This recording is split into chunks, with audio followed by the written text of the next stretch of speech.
Last we left off, one of the wildcards was stuck in some hot water, while the others were forced to sit back with the unease of knowing something had gone terribly wrong. Hondo's chaotic nature had once again led him astray, and he was lying broken on the stone street in the city of the dead. Bearing down on him were the harbingers of war and famine, an undead entity of the plane of pure negative energy, and an entire war camp of cultists and monsters. With no time to spare, Hondo wrapped the cape of the mountebank around himself, dimension doored to an alley 500 feet away from the war camp. Once he was out of sight, he activated another magic item and within seconds was gone from this plane of existence and instead floated adrift in the sea of stars. Unfortunately, the party was now split with no form of communication. Hence, confusion and apprehension about courses of action kept things tense. In time, however, they were able to locate Hondo, reconnect as one unit, and with only a slight mishap on the way, return to the war camp north of Thaluna. With magical medical attention, the wounds sustained were patched up, and all in all, minimal losses were sustained for your efforts. Though a reminder, Hondo is down 5 feet of your total movement speed. 25 feet is your max speed currently. For the sustained broken leg that has now been magically fixed.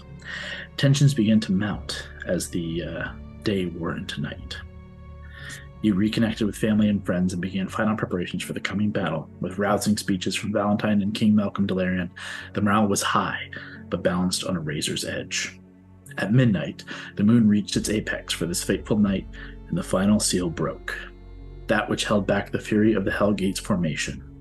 In its wake, the ground split once more, a fissure that tore through the front and well beyond your sight to the west. But more importantly, the Hellgate itself now stood tall before you, imposing and rippling with a palpable evil. This became the trigger for the undead front line of the Revenant Vow forces to charge upon your front, and the battle began. The line held strong, and for nearly an hour, only a handful of outliers attempted to push past your forces. You turned back ghosts attempting to possess other leaders, blood-frenzied undead, and hellish war machines that made for your war camp, and all was going according to plan. Finally, as the first hour closed, a series of tar-filled projectiles were lobbed across the Valar flank, coating the mounts of sticky tar, and that was then ignited, and the flank sustained significant losses. With the screeching sounds of dying horses and elk, you felt the morale dip in your troops, and then your stomachs dipped again, as a rippling portal opened above the ruins, and through which flew the Harbinger of War. Atop a flaming nightmare, and trailing behind the ominous form of the Nightwalker, making a beeline towards the gate. Hondo and Valentine, you picked this up from your aerial position over the battling front line. Raleigh and Gord, from your position atop the ridge, you see the same sight, and Mary atop Mira over the right flank. You watch these figures bear down upon this spot where you know to have been no foot soldiers positioned, and only one hero hidden amongst the rubble of the ruin, as we begin tonight. Mary, you're closest, and at your top speeds, you are still several rounds out. Mira, at full dash, what do you do? Immediately going and using the mental link to tell anyone who doesn't know yet.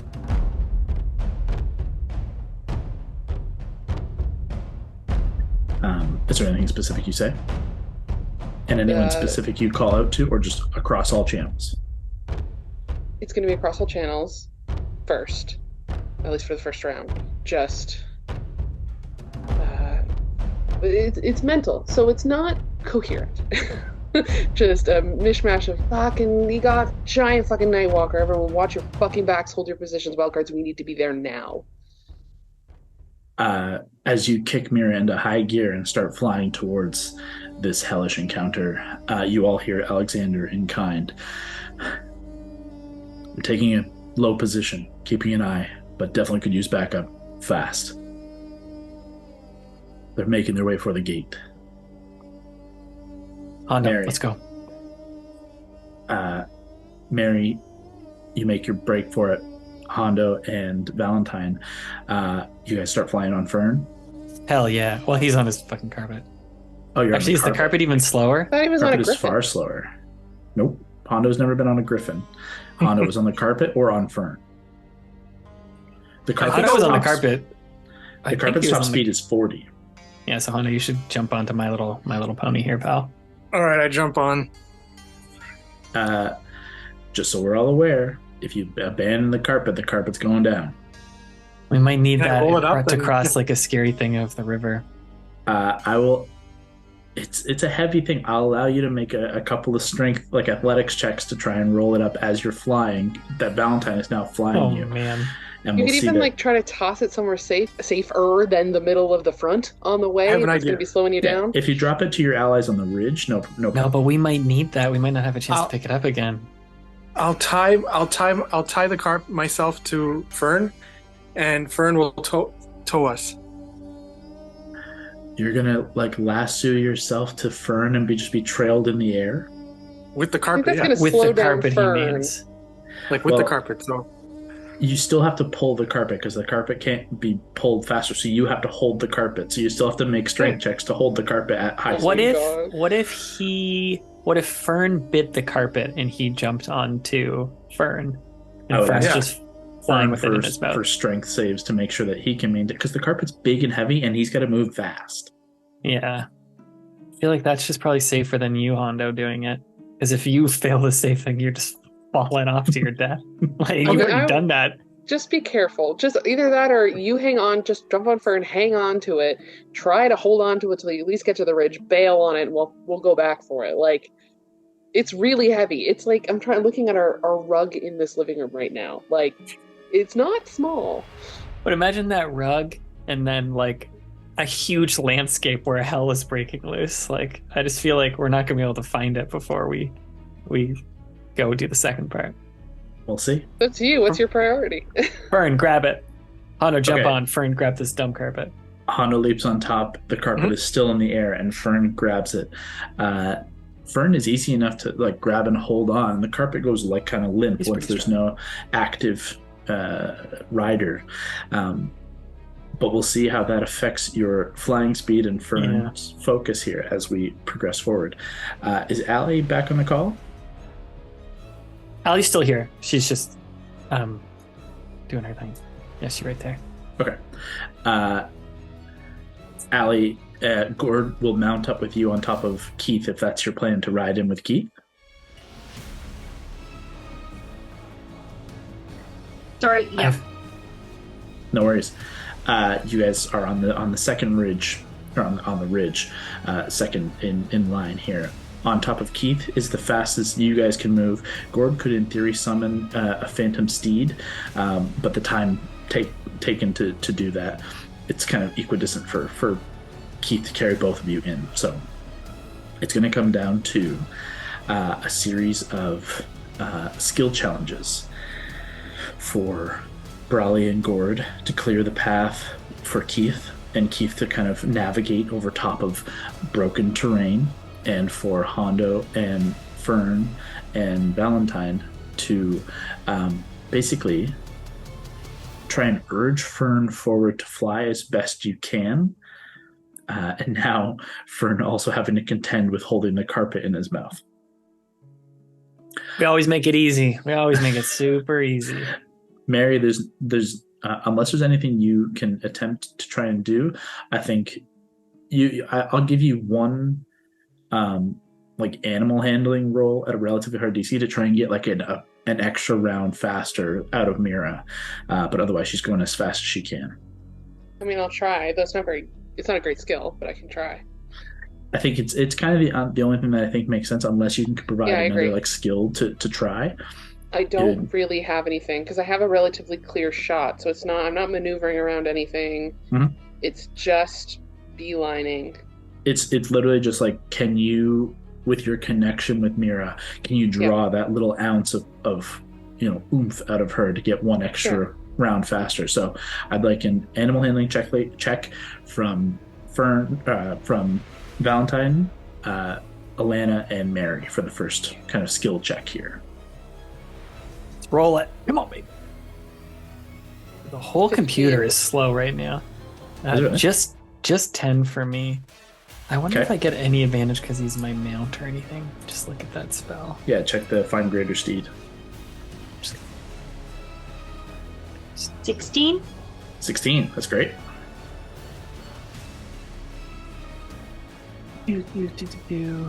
Oh, Leah, these new dice you got me are rolling crazy good today. I don't know. It's good for us or bad for us. You can communicate telepathically. It goes away under 0. Blah, blah, blah. You can't have more than one as an action. No, it doesn't say anything about like advantage or anything. So just 10. Okay. I would also like a strength check for Fern.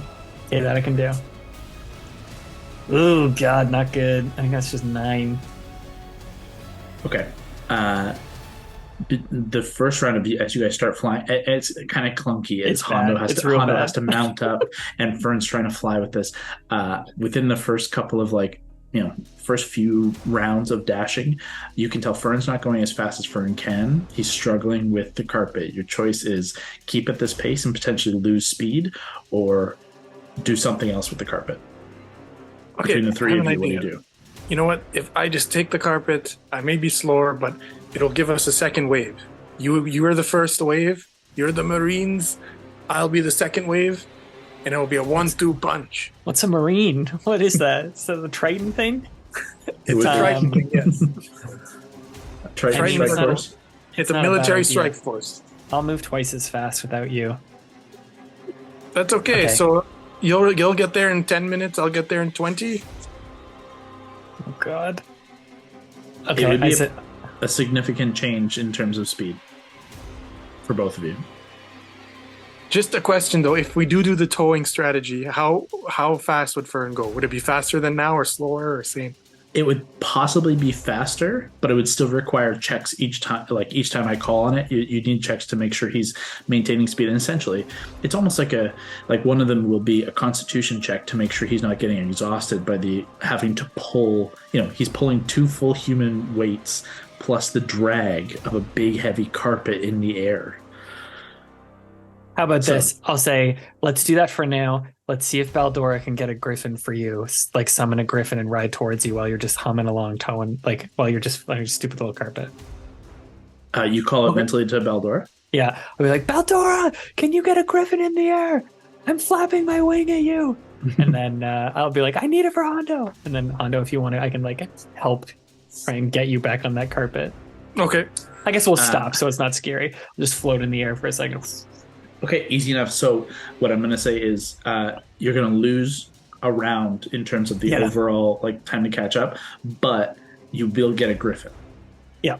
Hondo, you will ride in on the griffin instead of the carpet. You can roll the carpet up as a griffin comes to you. Great. But you will be 1 full round and possibly more depending on how this goes behind. You'd be 2 rounds no matter what behind Ali and Gord's arrival. I just know you've talked about burns your time. there's a river in hell we got to cross. I just think this fucking carpet might come real in handy, so I don't think we can lose it. So I'm totally down for this call. Okay. Great. Alana, on top of Keith, you urge Keith forward, and with 2 people on top of Keith, you and Gord on top of Keith, Keith is undisturbed, and this is his fucking terrain. Rocky, broken terrain he is all about, and you urge him forward, and he charges down the ridge like a solo Gandalf coming into Helm's Deep charge, and he is Amazing. flying. Fan art, getting the fan art, Keith. I Amazing. need you. Sweet boy. With Gord, hanging on tight to you behind. You guys begin to charge in. Okay, great. So, Mary, you're still, no matter what, at your fastest speed, it's going to cost you 3 to 4 rounds, and really it's going to be four rounds. And I didn't hear for what your animal handling check was, Mary. 15. 15 is good, but it's not going to get any further more out of Mira. In that she's already moving as fast as she can. It would have had to be really good to push her that 1 extra round. So I think it's going to be at least 4 rounds for as fast as she can go for you to get there. As you're all going, and a minute passes as you're flying in, Mary, you're about to reach the exterior of the ruins, and you can see the Nightwalker is floating above the cracked and broken fissure in the midst of the ruins. You have no eyes on Alexander, but you do hear him saying across to everybody, they're doing something at the gate. There's activity at the gate. Eyes up. And Mary, you're the closest, but you can all see as a flaming figure and a flaming nightmare up on the kind of upper right of the gate. They're doing something, and you can see like a spark of arcane energy and flare, and the energy in the middle of the gate. And you hear this rumbling, and you feel it all the way out to, maybe not to where Fern and you guys are, but Allie and Gord. It like reverberates through your chest. There's a wave of something dark, and you watch like a thin line open in the middle of the gate.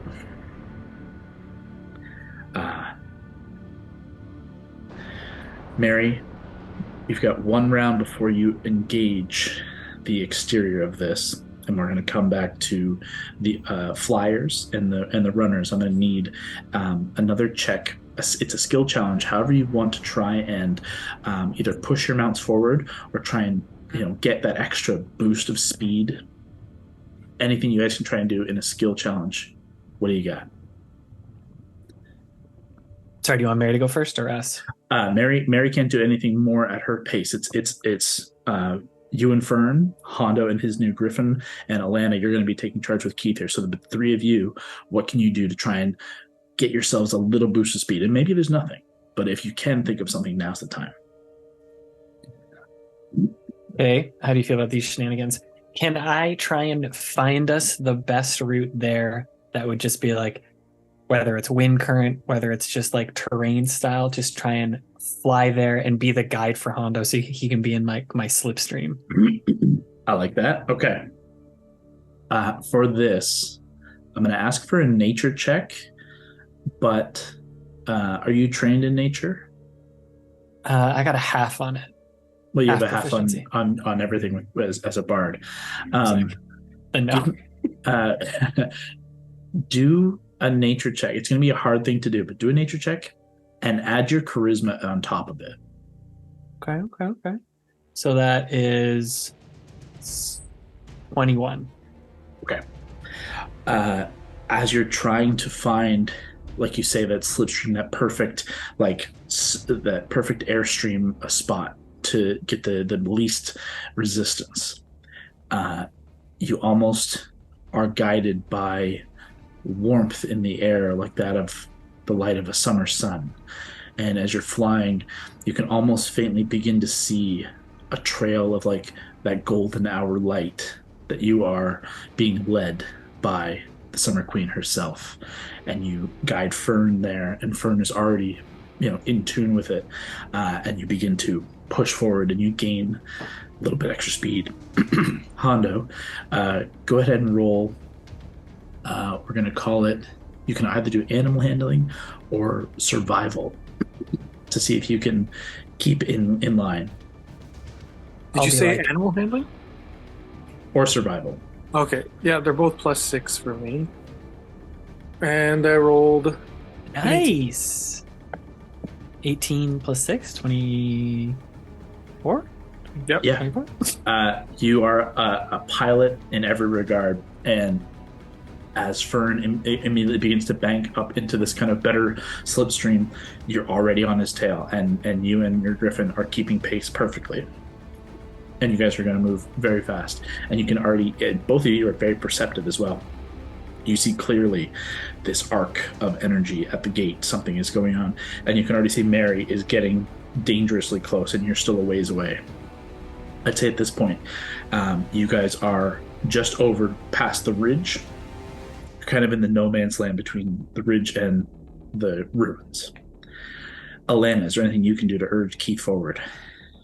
Can I just say during this, I was going to say with the Summer Queen, just something like, she's with us, Fern, and we're with her. But then seeing Mary cut in like that, I'll just say like over the earring, like, Mary, don't be dumb, don't be dumb. That's it. Okay. Alana. I'll just say, faster boy, this is our moment, let's go. Okay.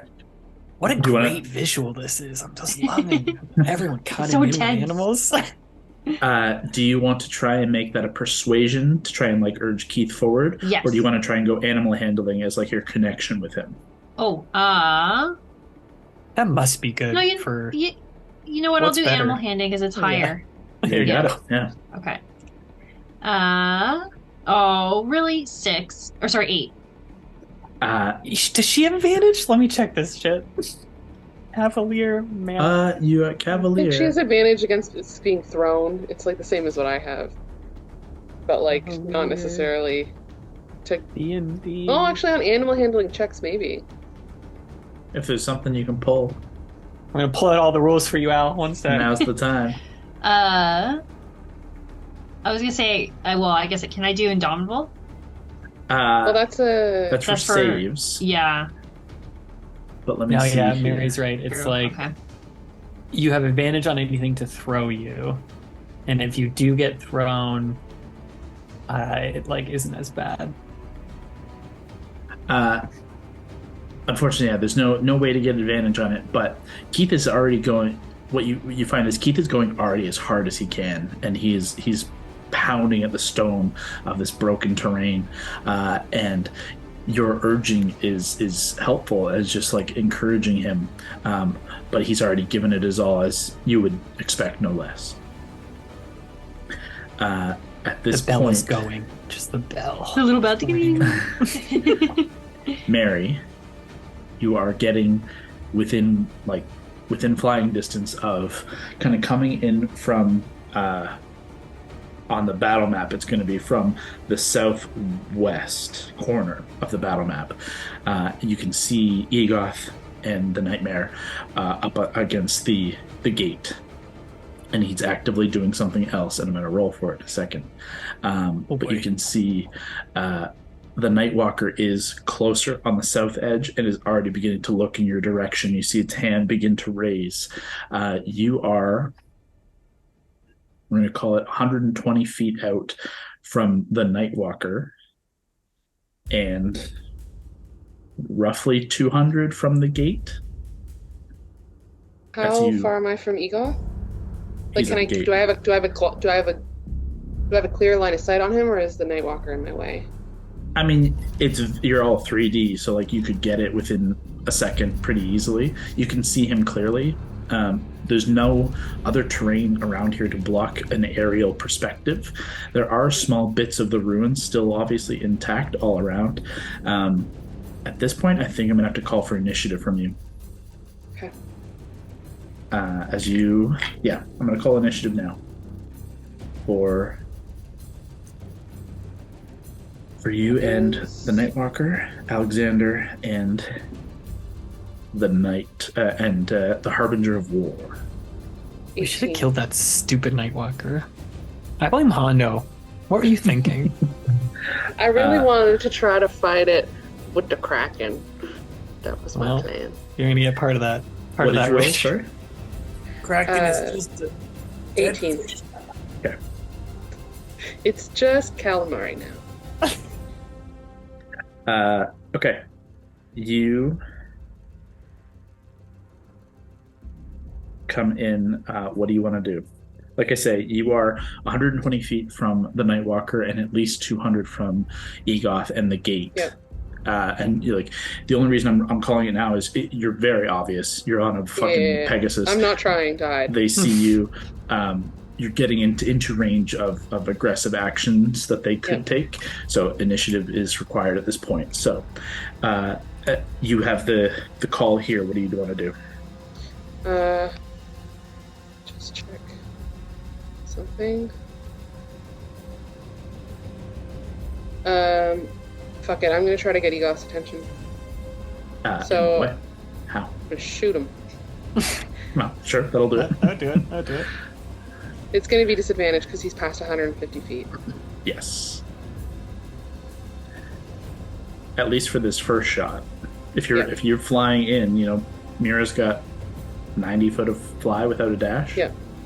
So you could, I'd say as it's like kind of like as part of your push in, and you didn't get that extra push.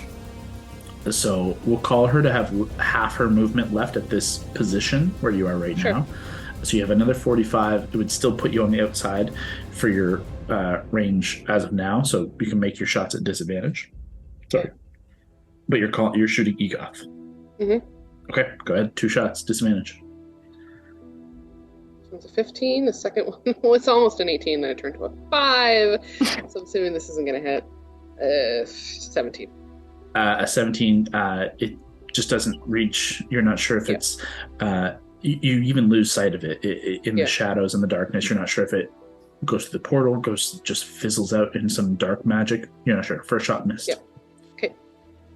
Second shot. Second one, natural 19, natural 16. So that is 28. 28. Go ahead and roll damage. Nice. You definitely hit as he is in the process of doing what he's doing. Do I want to burn shit this early? Yes. It's your boy, Egoth. Killed your mentor. I know. Has always my been parents, apparently. That's always fun. Didn't know about that. Okay. Yeah, that's right. Yeah, he's killed a lot of things. He's ruined my life a couple times. Okay, I don't know if he's... I'm gonna use Superiority die. Okay. For disarming. Okay. Or is I too far and it's just not gonna work? I'm gonna give him advantage on it, just given the distance. Okay. I mean, it's a strength save. He's gonna beat it if he has advantage. He's not wielding his blade currently. I know, I was hoping he was like holding something sketchy towards the gate and I could get him to drop whatever the fuck he's holding, but I can also see... I can also see what he's doing, so maybe I'll save it for when I'm closer. Yeah, you're really not sure what it is he's doing. Okay. He's doing something, then never mind. You know, it's worth a shot, but I'm going to give him advantage based on the pure distance here. Yeah, okay, no, then I'll save it until I can see what the fuck's happening. Okay. Because I don't want to fuck it up. So damage on this? Yep.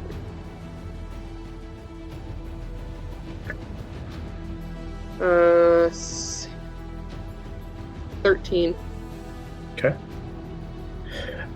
It breaks against his armor, and you see, even at this distance, you know, a half head tilt as he's in the middle of what he's doing, but he doesn't seem to care too much. That's fine. I have one more shot.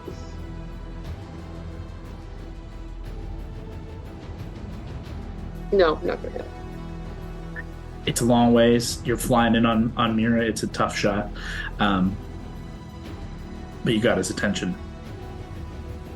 You've used your action. You have a bonus in movement. What do you do? I don't think I can do anything with my bonus action. Movement, we're just fucking going. Are they in the air or are they on the ground?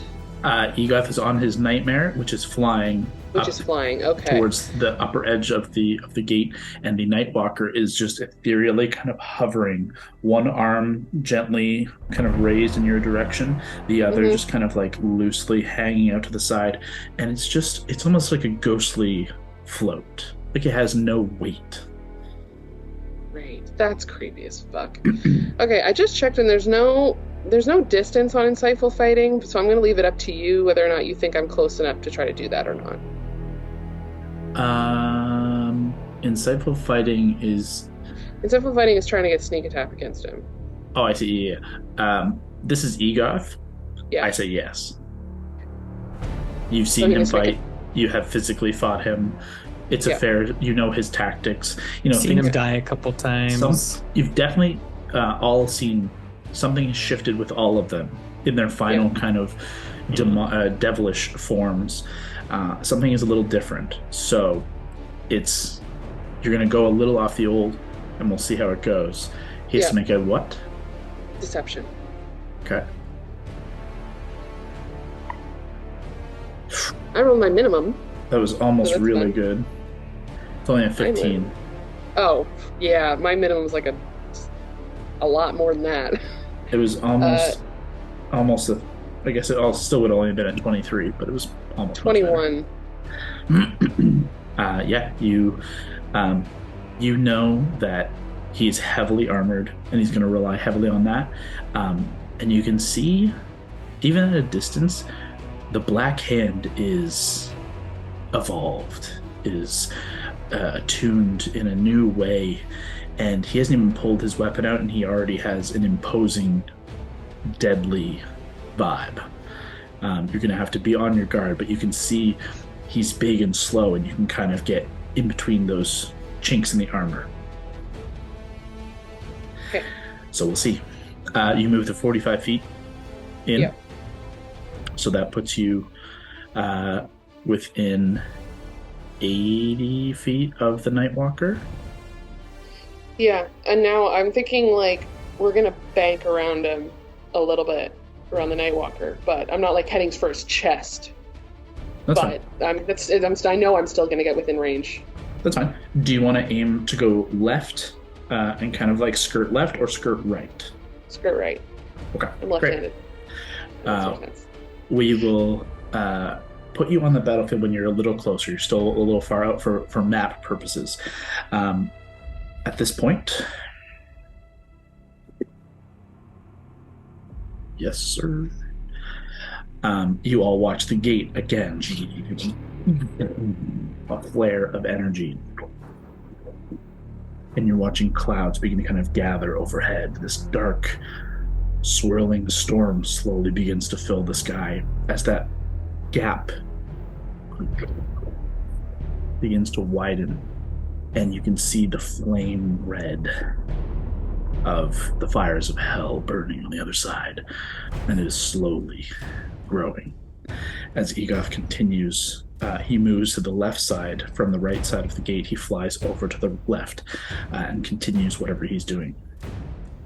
Mary, as you begin to bank right, you watch that Nightwalker trace you across and just turn its hand, and pointing at you, I'd like you to make a wisdom saving throw. Okay.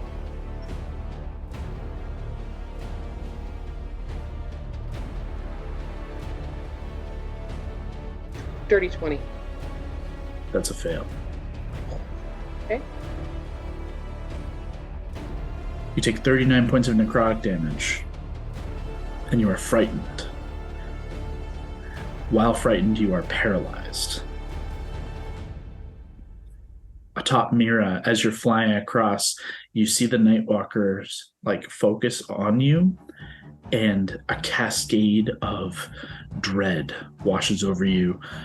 Memories of your slain parents, your slain mentor, the imagery of Alexander down in the midst of this, and he is not long for this world. The visions Alana has seen, where you and Valentine fall together, where Hondo is shredded, where Gord is immolated, Alana and Keith smited. It washes over you with fear, and you are stricken and frozen atop Mira. Mira can still move, but you currently are frozen and unable to. That ends its turn as it maintains its kind of floating, loose, protecting stance in the middle of the ruins. Coming back out of the ruins, you've already seen Mary push in. You guys are still a few rounds out. I'd like another skill check, challenge, whatever you want, from the three of you flying, to see if you can get another edge closer, and maybe get there a round early. As it stands, Alana and Gord, you would arrive at round 3. Hondo and Valentine would arrive round 5. Okay. And has this already been round 1? This was round 1 that we just played. Do you want these skills to relate to getting there quicker or to the moment? You kind of pitch me whatever you got. I'm thinking of trying to decipher what Egoth is doing with this, is he trying to make a portal, more or less trying to get an Arcana check out of this, trying to see if there's any way that we could stop him, or radio Mary or Alexander. I'll give you the check, but unless you give me a follow-up, it won't get you there a round earlier, but it could give you intel. Then what about... I was going to try this for Hondo. Maybe this would be a better thing for you to try, because obviously you're the rogue. but to try and look if there's a way. It's like dumb. If we could try and be like stealthy on our way in, like, is there a way we could like skirt the landscape to try and be like stealthy as we come in? You could try and find that. Absolutely. And I'm going to call it an investigation check. Okay. If you wanted to give that to Hondo, understandable. But if you want to take it for yourself, absolutely. What do you want to do? You want to do that, Hondo? I can do it. Do it. I'll try and do Okay. Make an investigation check on top of your griffin to see what's the most advantageous position to fly in from. So 16, and my investigation is 14. 30. Beauty with a 30, yeah, you can see the perfect position where you'd want to come in from, and it's kind of tucked in behind. Actually, not even behind. This is a perfect Hondo maneuver. You want to fly down into the fissure and fly up from within the fissure, like flying, kind of doing the dog run through the fissure, and then burst up, not expecting you to come from beneath. What I'm going to ask for is, you can, if you do it, it'll require a very skilled, like, check to make those tight turns. But if you manage to make that check, you will get that extra round. Would that be an animal handling check, or what kind of check are we talking here? I'm thinking more of a survival or straight dex check. Okay, I'm down. Let's fucking do it. Hustle run, baby. 12 parsecs. Okay. So the pair of you begin to dive. Actually, unless Valentine, is there anything you want to try and add to the check, or do you want to try that Arcana check just for the information? I feel like I have a good feeling of what he's doing. I think actually, instead, as I'm like barrel rolling into this to try and do it, could I just try and get as best a lay of, like, looking for any other hidden traps here? We've seen Egoth, we've seen the Nightwalker, but trying to see, when is Raymond going to show up? When is Throatier going to show up? Trying to like spot anything else. Mm-hmm. Yeah. As you go to that barrel roll, you dive down, you check your back, check your six, check all around just to make sure there's no surprises. Make a perception check. 21. Okay. You feel relatively confident, at least for now. You don't see any other signs. Obviously, there's tons of other bullshit going on, but none of the other Harbingers have shown their face here, at least for the time. And for now, it seems you would be safe, in heavy quotations, to do this maneuver and focus on the gate.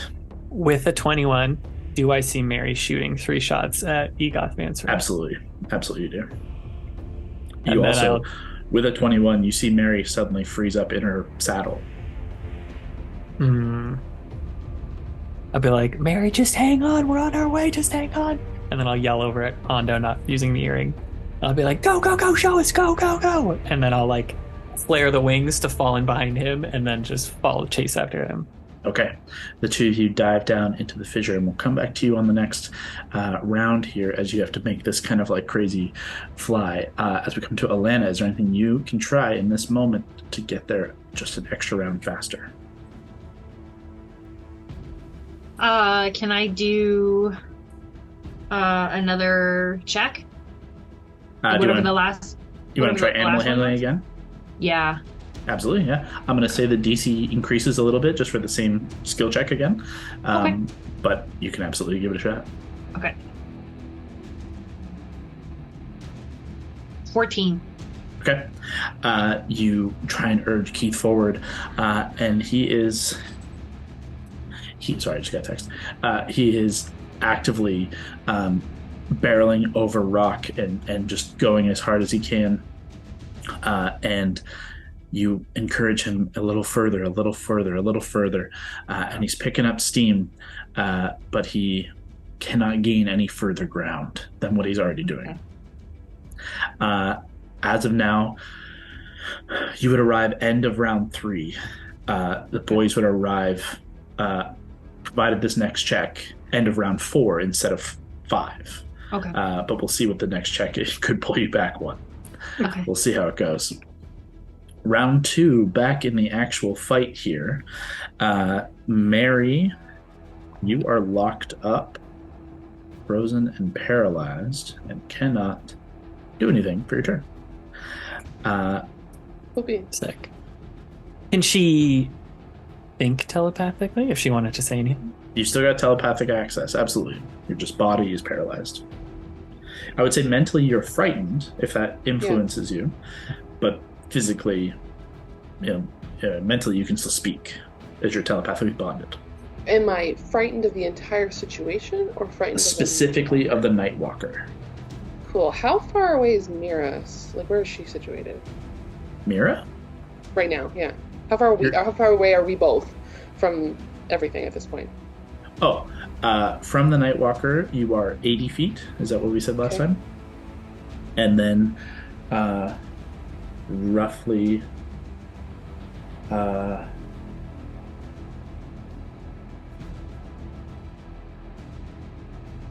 you would be 150, give or take, to the gate and to Egoth.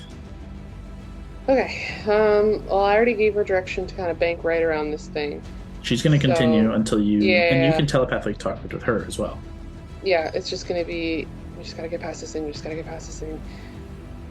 Get around. Unfortunately, given your paralysis and the bank you were on, you lose sight of Egoth as you're now focused, you're only facing forward. And you do not see either of them as Mira begins. You can just peripherally see the Nightwalker and the flare of energy at the gate as Egoth goes to try his shit again on his turn. And unless there's anything else you want to say on your turn will end. No, I can't. She really wants to be able to look around to see where the fuck Alexander is to make sure he's okay, but she can't turn her head, so. She can't right yet. Okay. The Nightwalker flies just directly towards you. And unfortunately, just can't get there as you were continuing to kind of keep distance, right? You were going to go straight right across instead of closer. Yeah, I was going to bank around in a curve rather than fly straight towards it. And then Egoth moved, but we're still going in that direction. Yeah, so you end up by basically taking a hard right and banking around. You keep yourself out of range of the Nightwalker, with the exception of if I get that Finger of Doom back that I just used on you. Otherwise, he has nothing else he can get to you with. And I don't get that back. He gets a full 40 feet closer, kind of right up to the edge of what would be the battle map in a second, but as far out now, maybe 100+ feet away from the gate, and in your direction, which is now kind of right over top of the fissure, as you're banking across on Mira. But he can't do it. So this round ends with Egoth gets to try his thing for the third attempt here. Let's see.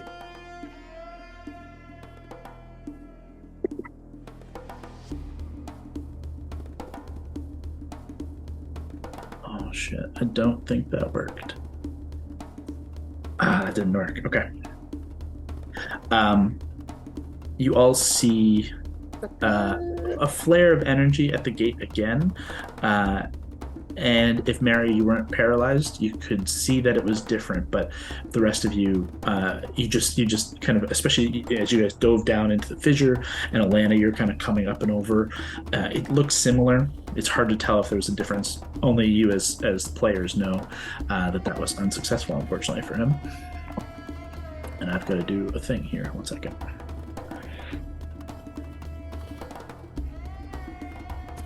Okay. Everything fails. Nah, I'll be fine. Oh, wait. Whoops. No, it's okay. Doesn't matter. It's fine. I was on the wrong guy. Yeah, that's a success. Okay. So we do this.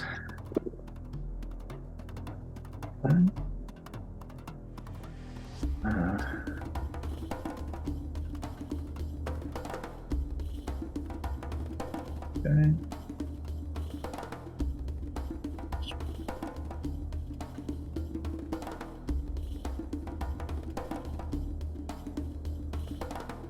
Oof. Okay. Jesus. That sucks. Sucks for who? Sucks for who? We come back to those of you flying on. No, actually.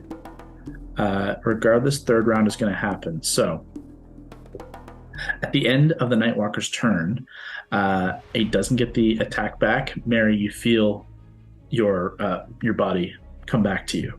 The paralysis fades. The fear fades. You hear Alexander in your mind. Mary, what's the plan? He's done 3 of these things. I can't get to him. What do we do? I'll follow your lead. Can I get to him? You would have to dash to get in melee. Melee? But I have to dash, but how does that work with a mount and your action economy again? We've done it as a bonus action to give your mount the command to dash, and that's their full, all they can do. That's their everything. That's everything. Technically, they have that costs their reaction to do what you say, but you never use a mount's reaction anyway, so it doesn't ultimately matter. But I've ruled it as it costs you something. It has to cost you a bonus action. And Mira's speed is 90. Yeah. So you could get with, I think it's 150. We're in a loosey-goosey kind of distance here. You would need a dash. I don't know if you'd use your full dash to get to him, but you need to dash to get to him at least. Okay. It's probably 150, 160 feet. Now that I'm not paralyzed, what do I see? Turn your head. Much the same.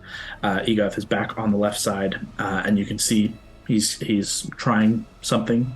You're still too far out to get like real detail, but he's on the left side of the gate, up on the top kind of left corner, trying something. Okay. The Nightwalker is now very close to you, but not within melee or anything like that. Okay. Pardon. I'm gonna beeline for Egoth and the Nightmare. Okay. Because I'm, flying. It has to be us. It has to be in the air. You turn and bank and turn from that bank around the right to a beeline straight towards Egoth, 90 feet. Do you kick Mira for the bonus? Yes. You give that little giddy up and you fly directly towards him. And as you're getting closer and closer, what's your passive perception and investigations? I know they're crazy. But give me the scores anyways. The passive perception is 22. My passive investigation is 29. Jesus H. Fuck.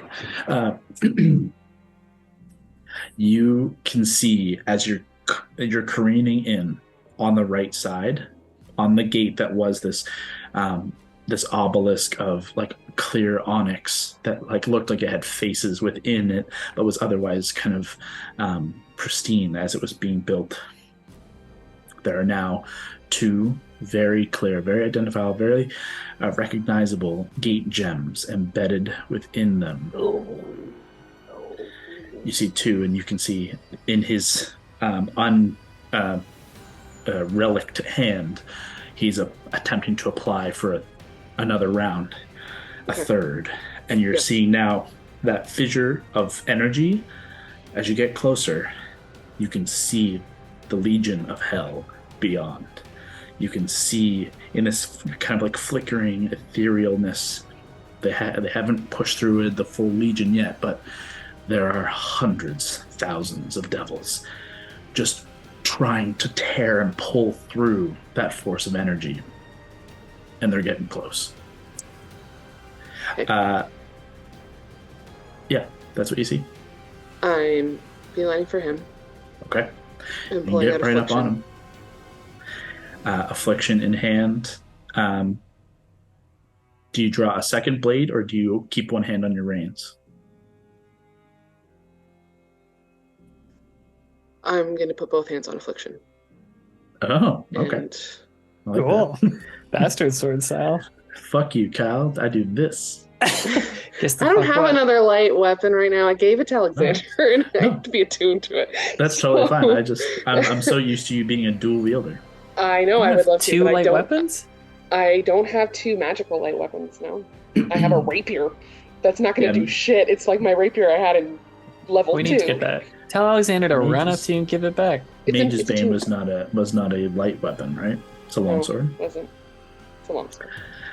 Well, with affliction in your hands, Egoth, you see, it's not his turn, so he's not actively doing anything. But he has, he doesn't yet have his sword drawn.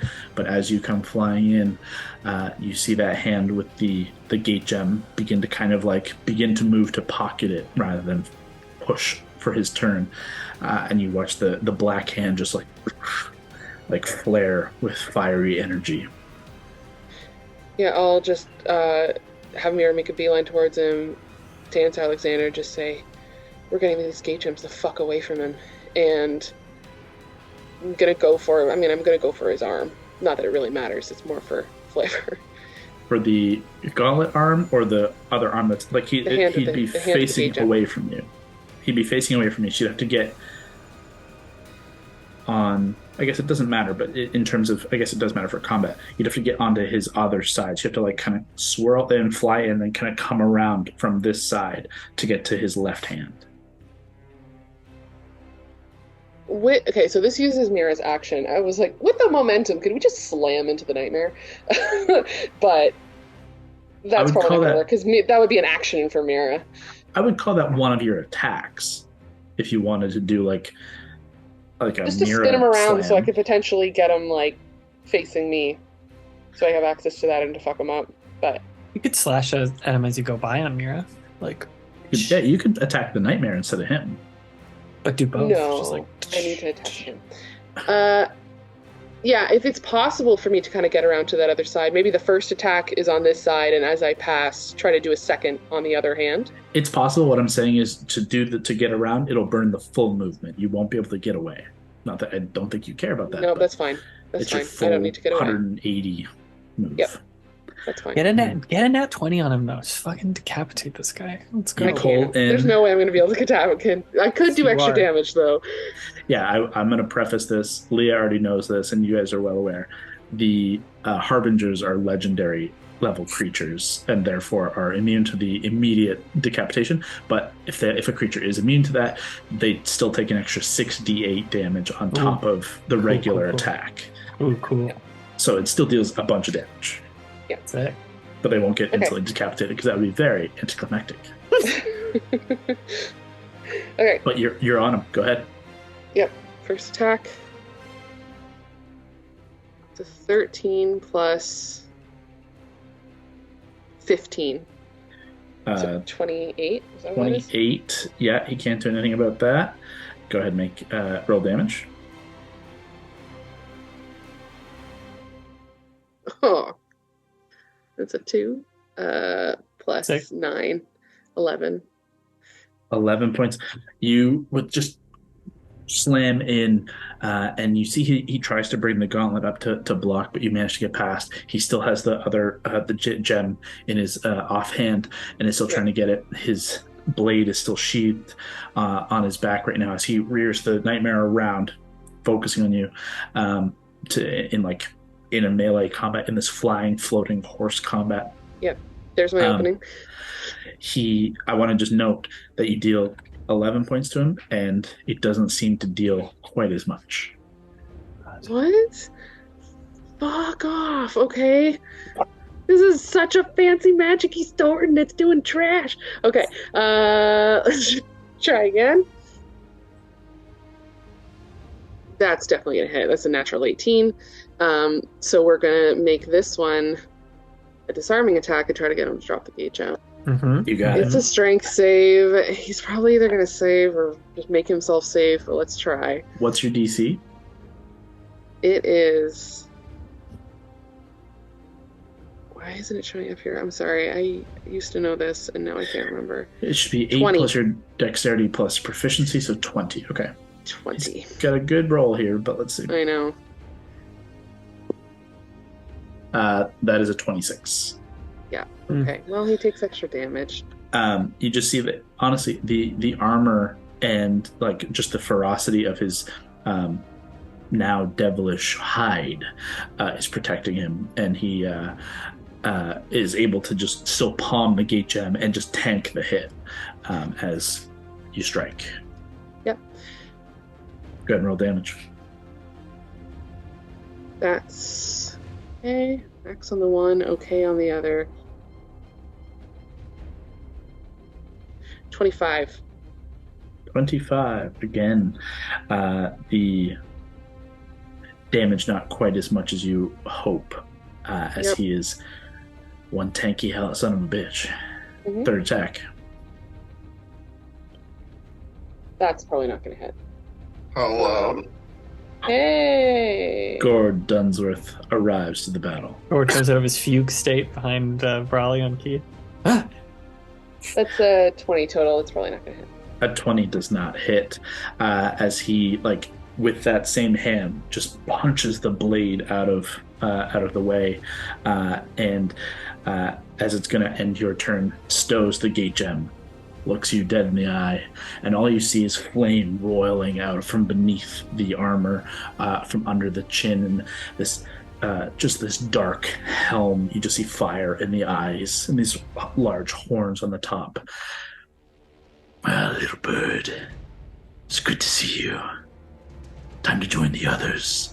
And he unsheathes his greatsword in the black hand, and you watch as he just and just flame ignites atop the greatsword. Is that the end of your turn?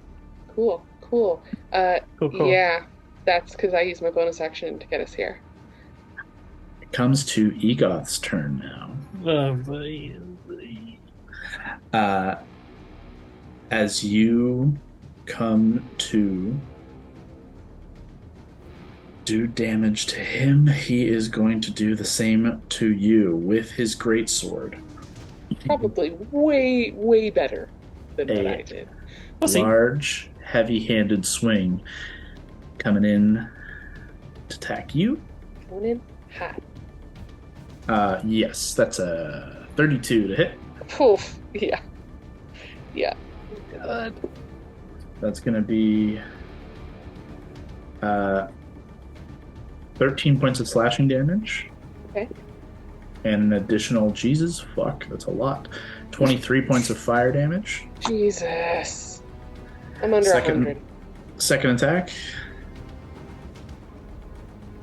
It might not hit. That's only a 22 to hit. 23. Almost gets you with that one. After that first near deadly wound, you fully lay back on Mira, and he goes to slice down. And the shield it's because of the shield, just slides up over my shoulder. Just catches, and with the final attack, 22 again. No way. That sucks. However, as your shield again, he like hits with the shield and then like turns, and you watch as he kind of just laughs uproariously in just the heat of battle and just roars. He holds the greatsword in his left hand, the non-black hand, and you watch as the energy within the black hand begin to just kind of like, and it begins to like glow ferociously as he just unleashes like a punch towards right to your solar plexus. Oh no, wait, I forgot that I succeeded on insightful fighting. Fuck me. We'll roll your sneak attack. That's fine. Forgot.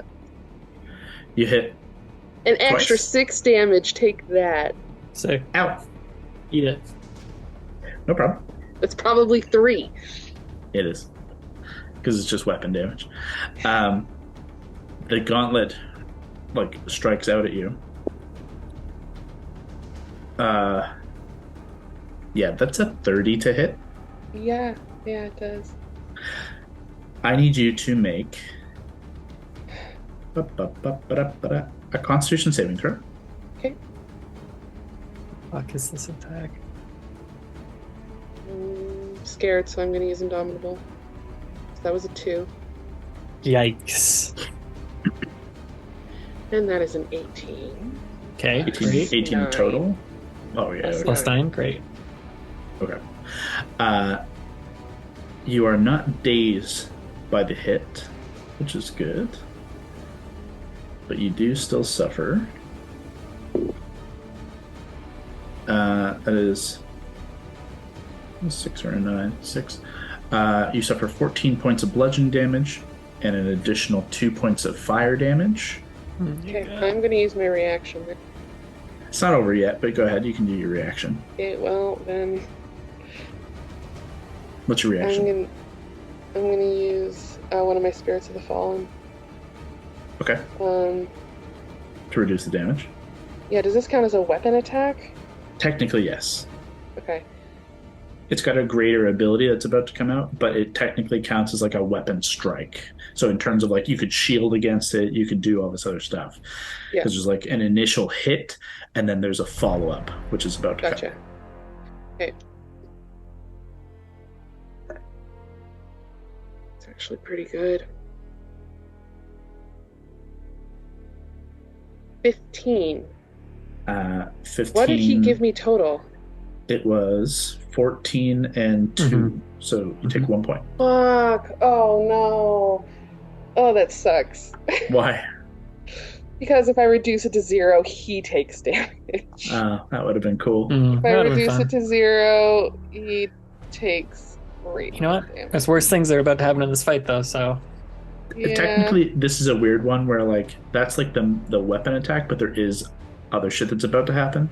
So Yeah. it'd be weird to count where the damage lies. Thankfully, we That's don't have to worry fair. about it. Because I need you and Mira to make a dexterity saving throw. Oh no. She's gonna fail it. As where he strikes heavy, like right into your stomach and chest, you feel the damage of like the boom of a regular punch, but then this like devastating wave of just Ooh. like a miniature nuke blows. 22 for me. Mira rolled a natural 20. Okay, sick, Mira. success is all Go, around. Mira. She's sleeping right now. She's giving me a funny look. She's very excited though. You take you don't have any halving of fire damage, correct? No, I got nothing. You would take 32 points of fire damage and 32 points of bludgeoning for 64 total. Oh, But with the save, you take 32 total okay. to each of you. Yep. And you are not thrown from the space. Jesus. As you manage to, he hits you in the stomach, but as you feel the energy begin to explode, you and Mira just like curve, riding the wave of energy and then coming back to the space, and manage to evade that. That is going to end his turn. What's your health at, Mary? What are we looking at now? 64. And you started this full? I started this round with like 120 something, Jesus. 130 something. This is round 2. No, round 3. Round 3. That is Egoth's turn. The Nightwalker. I'd like stealth checks from everybody other than Mary, please. Got it. You got it. Including mounts, if you could. Remember how you get advantage on this, but your mount doesn't. 28. Boom.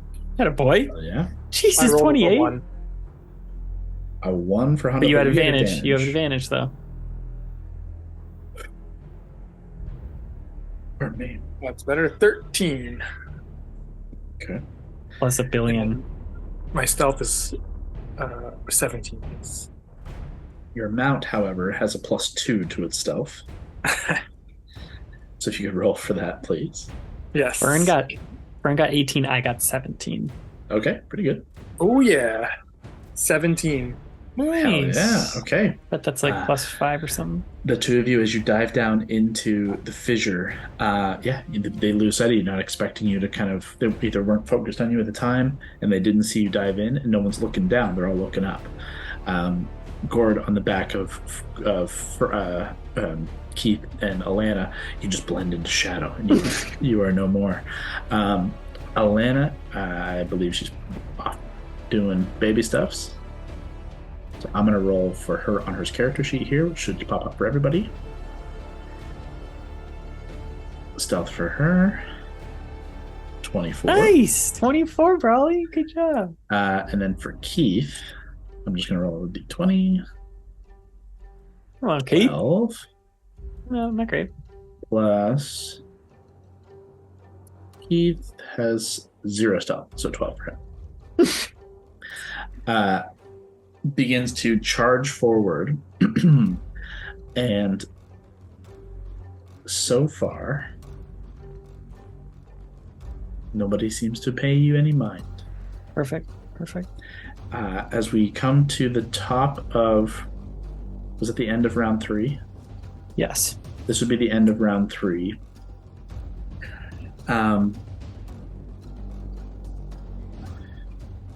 Yeah, so given the rolls that have happened, Alana and Gord, you guys will arrive at the bottom of the next round. Hondo and Valentine, I need time for your rolls here. Yeah. I would like from you guys... I think it's just a straight dexterity check or survival, your choice. Just to try and pilot and dodge in the fissure, trying to keep on top of like which way to go. Survival or just straight dexterity. I'll do survival. I'll go with survival. Okay. Oh, that's great. It was nice. What do you add to survival? +6. 24.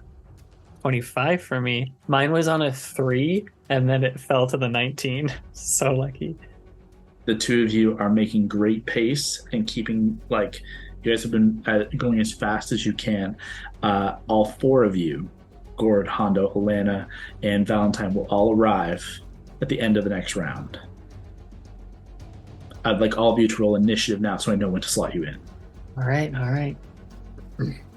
Mounts use our initiative, right? The mounts will Only follow been your initiative. If it's they're only been ever 100 broken away games. from you, they take initiative after you. Gotcha. 19 for me. Ooh, jeez. 15 for me.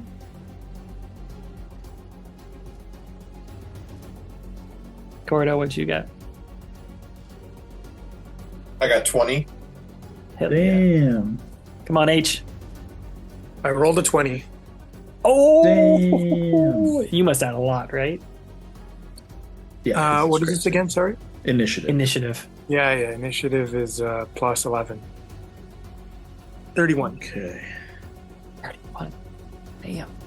Sorry, Gord, you were 15? Or no, Val, you were 15? Scott? Sorry, what'd you say? What was your initiative? Oh. 15? 15. Totally blacked out there. I got 20. I don't know if you heard Yeah. me. No, I did. You're up top. I said you instead of Scott accidentally. Okay. That is good. So, we get one more round before you're all in the fight, There. given the full distance. So we come to the beginning initiative, at which Mary is basically solo tanking against Egoth Vansroy, the Harbinger of War. Mm-mm.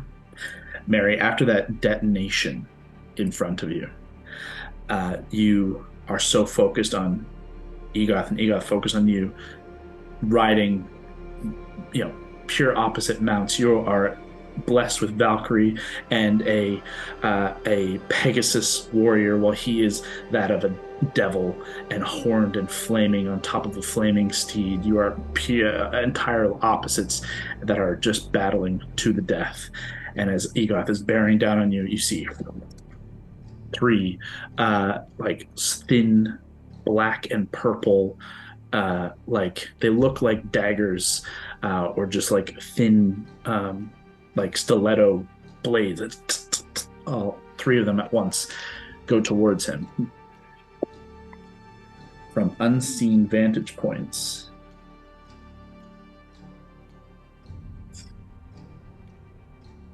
Both relieved and terrified as soon as she sees them.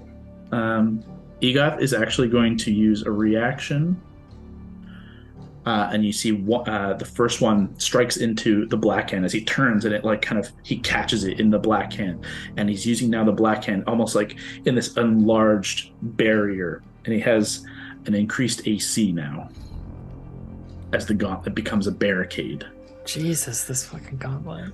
The second one also falls away from the strike, and the last one is going to hit. This last one is pumped with all of Alexander's sneak attack as well. So it all kind of happens simultaneously.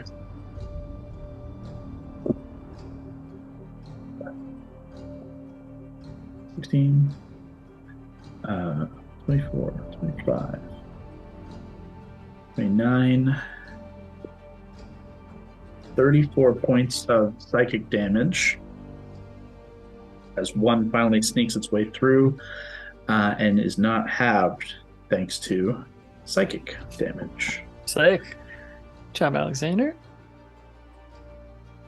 As Mary, you can look down and just see Alexander kind of leaping over the fissure, throwing these blades, tucking and rolling on the other side, and ducking down in cover inside another ruin before hiding away again into the shadows. Not super successfully, but doing his best. Not bad, actually. A 20 stealth is not bad, but you can still see him. That comes to you, Mary. How high up are we? How high up are you? You guys are about 40 feet. Okay, No. I'm thinking if 30 feet. okay, I'm thinking if I fall, it's not terrible. Be My passive 3d6, fall not that bad. terrible. Yeah, It's not awful. Okay, it's a failed death save, but it's failed death save. Oh, why you bring that up? Why are you just talking about that? Do we remember if these guys have what are they called? Where you can just be like, fuck that, I succeed anyway on saving legendary throws? resistance. Legendary resistances. I can't remember if they've had them in past fights. Probably, right? I'm talking to the party. I'm not expecting an answer from Kyle. I don't think they did, but they might have leveled up by then. Like, they got crazy Yeah. relic things now.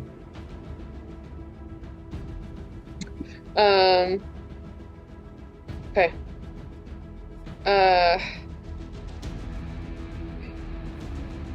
I'm going to use my bonus action to make a decision. Yeah.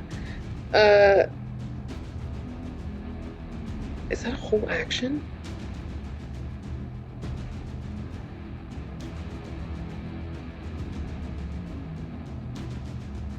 For what? It is. Okay. 15 dex save. That's low. I know he's not a dexy dude. It's not a Dexy 15 dude. But I ain't a 15 dex dexy dude. is pretty low. That's not Ah. that's a pretty trash save. Okay. Nope. I will save that for later. I'll try that again later. That's a super desperate move. Can I reaction swap out my sword? Swap out your sword. Uh-huh. It's a free action to do. Yeah. Yeah, of course. We're gonna pull out Mage's Bane, because at least it has psychic A little damage. extra psychic in there. Yeah, after seeing Alexander's work, okay. Fuck, okay. It doesn't hit as hard when it needs to, but let's try it. Okay. And I'm gonna pull out Mage's Bane. I would like, just so it's known, to roll the damage individually for me. Yes, I will. Yeah, it's only a d4. Like, Still, it'll be the full psychic damage. Now that you've fought him and seen this, it's going to be full psychic, but halved piercing, slashing, bludgeoning. okay. Alright, so, first attack. I'm gonna just try to distract Frey doesn't look down at Alexander. The first one is a 25. Nope. No, more than that. 27. With Mage's Bane, you sure? 27? Yeah, I have a plus 14 right here. Okay. You hit? Okay. Okay, and I rolled 13 on the dice, plus 14 for Mage's Bane. 27.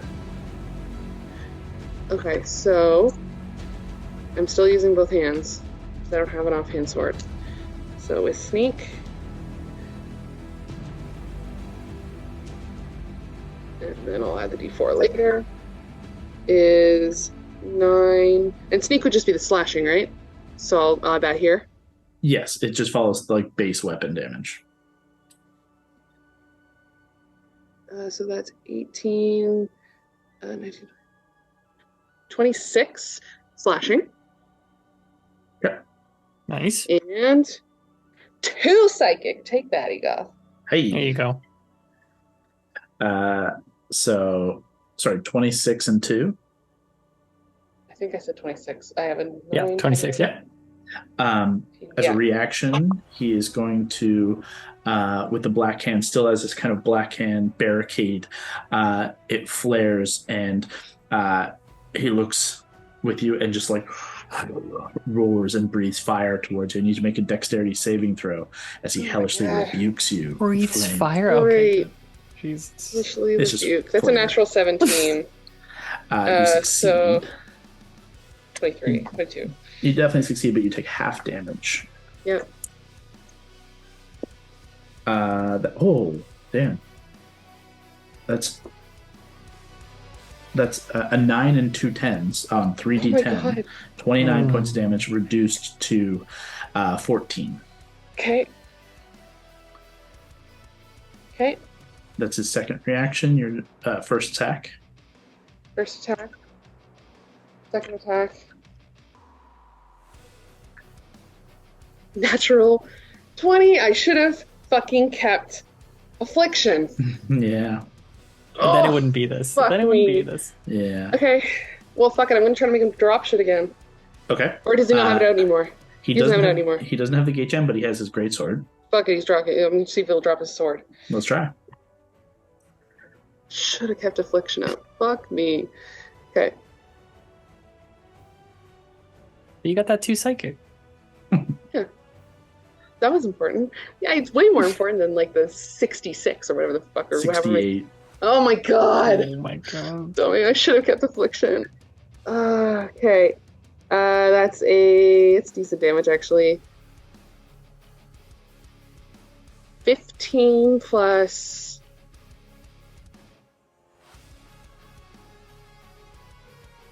23 slashing. That double? And another 2 psychic. No, so no, you're right. I didn't double anything, but it cuts in half again. So okay, so I guess I have to give you the total. 23.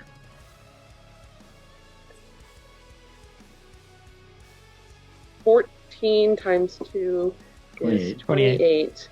So 28 plus 8. 36. That would be halved. To 18. Perfect. And then 4 psychic damage because I rolled 2 on the dice. Okay, great. And it's a strength save, but he probably succeeds. That's right. That's right. Natural 20. Ugh, fuck me. Good for him. You know what? Game respects game. Yeah. Unfortunately, he maintains hold on the greatsword. That is not going anywhere just yet. Mm-hmm. That's yep. And okay, last attack. Third attack. Ooh, that might not hit. 24? With the gauntlet No. barricade. No, wait, no. That's Time War's Edge. I should take that off my thing. 12 plus 14, 26. 26 just hits. Okay.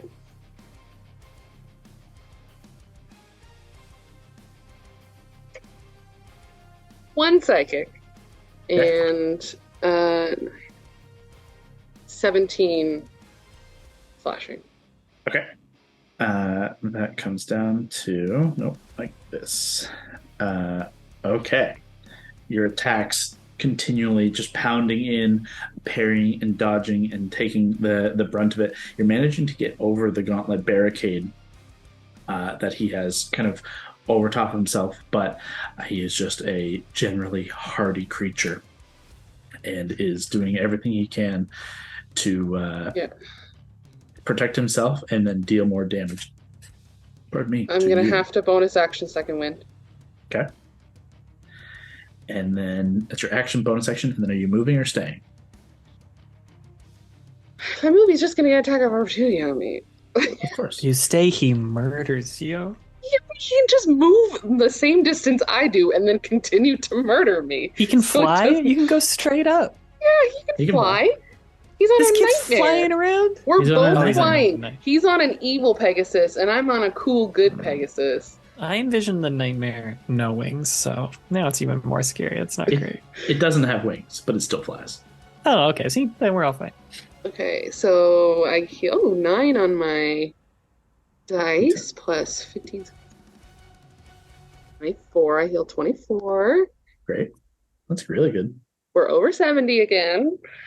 Oh god. Good. So you're staying or going? Staying. Okay. The end of your You turn. know what? Do I see any people coming in? You don't see Hano and I. You don't see Hondo. Oh no, that's right, because they all hid. I would say Here's- with any of your passives, you absolutely see Alana, Gord, and Keith barreling down the terrain. And actually, this is a question for me because I'm going to put you on the map coming up soon. Are you guys coming right or left of the fissure? Probably left of the fissure. Okay, great. Yeah. Mary, So- what was your last note there? My last note is if I have movement, it might make sense to attack, see him a quarter they're coming, and pivot around him to the other side. So I'm more like behind him, so there's an opening if anyone wants to do something. There's an opening on both sides because you're flying. Anyone who's not flying That's is not true. going to have Okay. physical access. I'll do it anyway. I'm moving can do around it to the anyways. left side of him. 6 of 1, so yeah, might as well. Just pivoting as you're making your attacks. At the end of your turn, we come to Egoth once more. Before the rest of you are able to get into combat here, Egoth gets to go. Let's see if he gets his Devastator Smite back. Oh, great. That's a great name. Yes, he does. Yes, Oh, he no. does. Let's see here. I just rolled something by accident. Oops. A Yeah. thunderclap damage. Just looked at all my spells and I clicked that by accident. Yeah, he's going to open with that. The gauntlet rises again as you're pivoting around. He's going to try and, he's going to try and.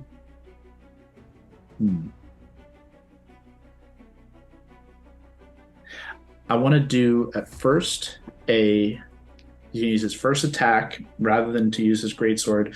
He's going to use the gauntlet to try and grapple you and grab you by the throat and like the front of your armor and rip you off of Mira. Oh, So boy. go ahead and make an acrobatics check or athletics check, your choice, Okay. versus his athletics. He reaches out to grab hold of you. It's cocked. Natural 20. Nice. What's your total? So that, Just my curious. total acrobatics would be a 32. That's crazy.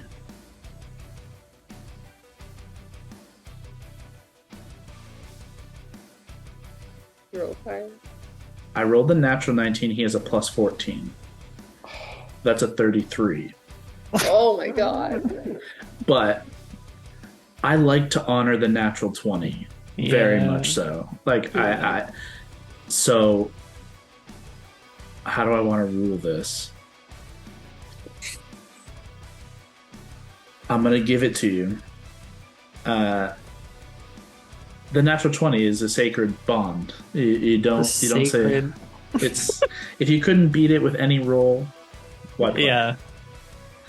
Now it's a contested thing. It's not like a DC Yeah, that's what I mean. It's situation. contested. You rolled a 19. That's I rolled- also crazy. So I would not fault you for going through with it.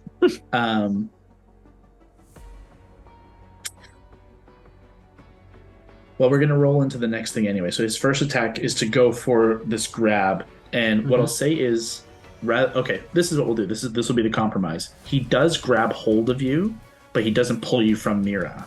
So you he's got a hold of your armor. It more or less is just keeping you both together, which was already kind of happening. But rather than lift you from Mira and potentially like drop you, throw you, whatever, he has you by the front of your armor and is like trying to tug you from Mira, but you're holding off. And then he uses the Devastator Smite while holding you, and you feel this like energy, and you can't get away from it as he's holding on to the armor by your throat. I need you to make a dexterity saving throw. Okay. And same for Mira. I'm getting very lucky on these. That was a natural 18. 24 for me. Mira has to roll so high. And Come on, she Mira. rolls, I swear to fuck, another natural 20. Oh my Okay. god, Mira. Good for you, girl. Holy fucking shit. I need Wake you that to dog make up. another That Constitution is save. 4 natural 20s. Yeah, it's too many. That's Imagine too you had many. Affliction. What a day. I know. This the other fucking sword again. Okay. I need you sorry. to make a con save. Need to make a specifically. con save. Okay. That's not as good, but my con's actually pretty good. 24. Okay, so you are not dazed by the initial kind of grab and like slam under your chin of the gauntlet, but you do suffer. What's that? Oh, it sucks. 9 points of bludgeoning damage and 7 points of fire damage. And then you and Mira pull yourselves away from the grapple before the detonation and rise up. Mira taking a bit of the brunt of it, but you are not thrown or pushed, and you both take 32 collective points of damage from the On top Devastators. of what you just gave me. That's just to you, and then 32 to both of you. Okay. He then Oh no. still has 2 attacks left Oh shit. Okay. and is frustrated and is going to say, all right, enough of the fucking wings. And 2 attacks against Mira. Very seasoned. Very good. Natural 20 on the first, Great. 29 on the second. Yeah, of course. That'll do too. So we're going for the wings. Let's see here. 2d12. 30 points of fire damage Okay. on the crit. And 20 points of slashing damage. Okay. And then on the second straight roll is pretty good. 17 points of slashing damage. And 7 points of fire damage. Okay. Still up. She has more hit points than I do. Great. Good for her. He can't get rid of you, so the two of you just keep battling back and forth. That is going to end his turn, just glaring you down. And he just, with a last glare, says, "This is going to end here one way or another, little bird." Ends his turn. Nightwalker has the last turn before we come to the top of the round with all the party. You all rolled high enough stealth to avoid big trouble. So Mary's the only one in its sight. Oh fuck. That's still big trouble. Let's see. Oh yeah, it's got its finger of doom back, but couldn't use it. So God, how does Mira have that many hit points? What the She has hell? my hit points. Oh my god. yeah, Yeah. Mary, I need a wisdom save from you. Okay.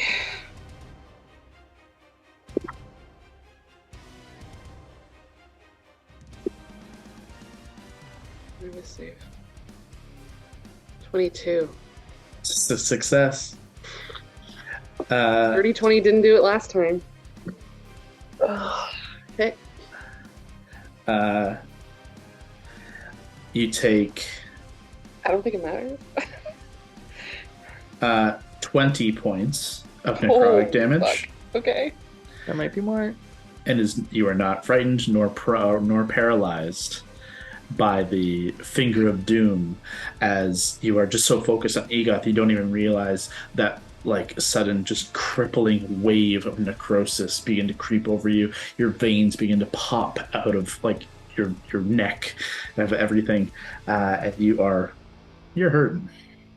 Real bad. But you manage to like steel yourself and hold on.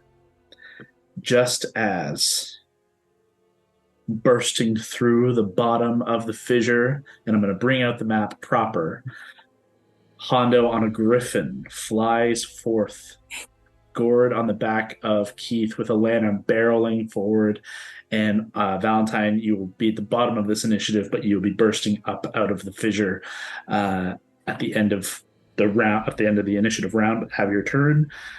You've all made it to pull Mary out of the fire, figuratively and literally. With how many hit points Mary left? 6.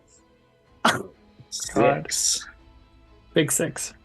Let's switch to this battle cam.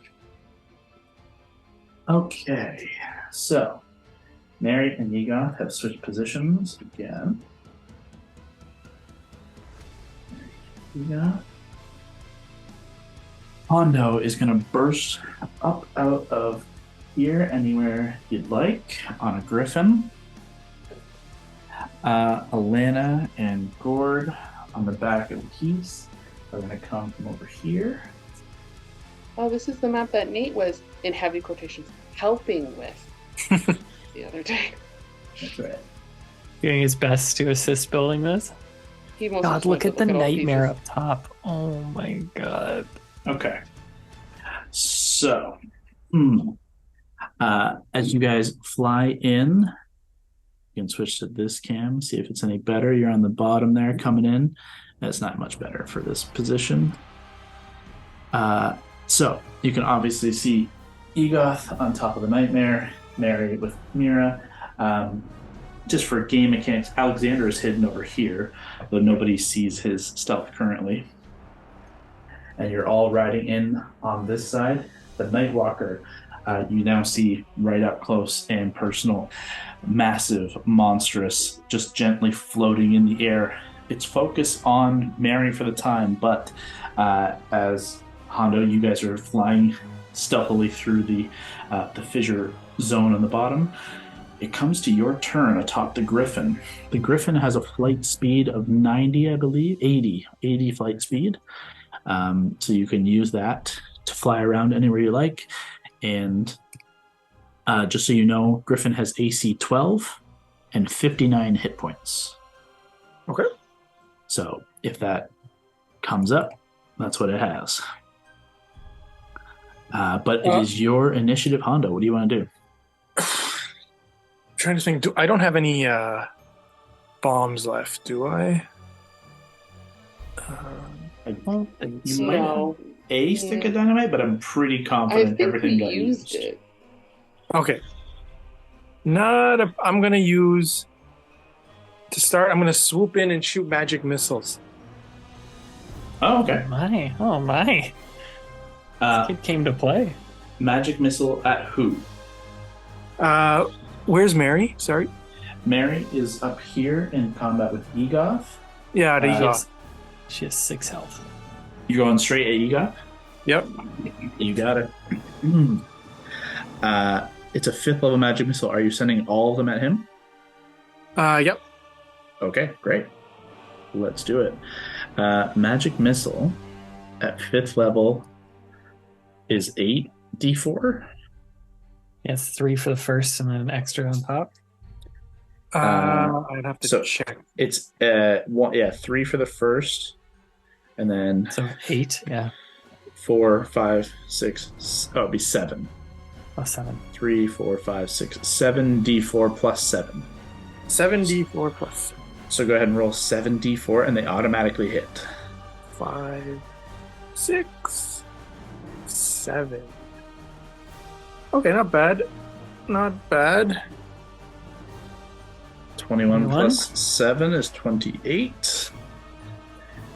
Direct hit as all of them. You pull one of the magic missiles from your robe of stars. You throw it up, and you just from out of Mary, you're the only one who sees, and obviously Valentine, you see from behind. But Egoth is now paying attention to the fissure, as rising from the fissure, just like a rising star, out of nowhere. These magic missiles strike hard into Egoth. Great. He is a little put off balance ever so slightly by that, as he can't block against it. And turns now trying to find the source. Hondo, are you where do you move in this round? First, do I have a bonus? You have a bonus. You have in the rest of 80 feet of movement.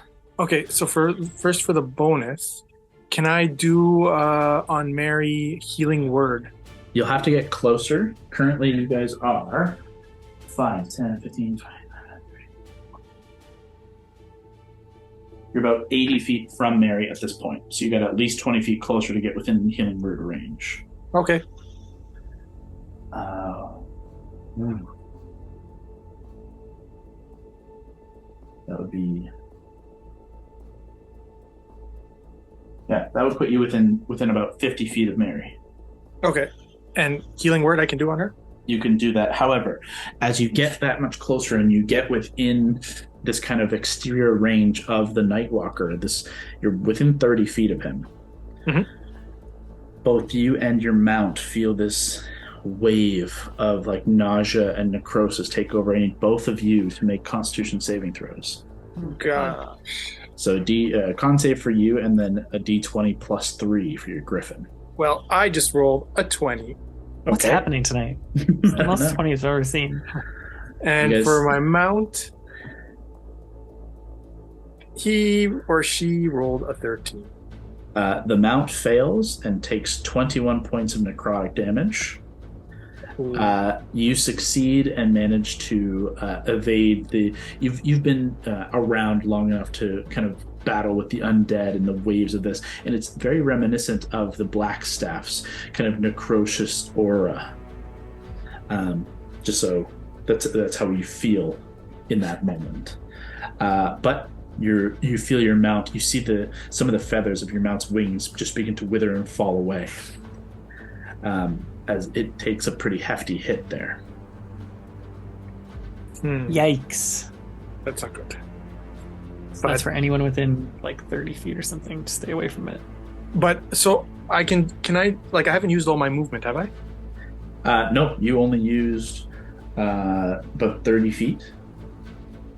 So I can do the Healing Word and then I can sort of swoop out again? Absolutely. You want to pull to the left? Yeah. Camera? Yeah. How high do you want to be? Well, what's the max height I can do? I mean, you can go as high as you want. It's the sky's the limit. But okay, right now, you've got 50 feet of movement left. So think of it in terms of that much movement you have left. Okay, so first I guess I'll move to the left probably 20 feet. Okay. And then I'll probably move up about 20 feet. Okay, great. So you're kind of hanging over these ruins here. And then for the Healing Word, I will do, let's say a second level. Okay. 2d4 plus 3. Do I roll that, right? Yep. Mm-hmm. Okay. 1, 2. 6 plus 3. 9. Nice. Beautiful. Okay. Mary, you heal 9 hit points as Hondo flies to your aid. Hondo, you curve up over the ruins to the left as we come to Gord's turn. Gord, on the back of Keith, way back here, you do have line of sight on either enemy. Obviously, Egoth is the furthest from you.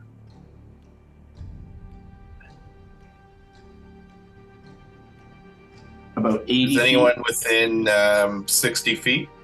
The Nightwalker on this over here would be within 60.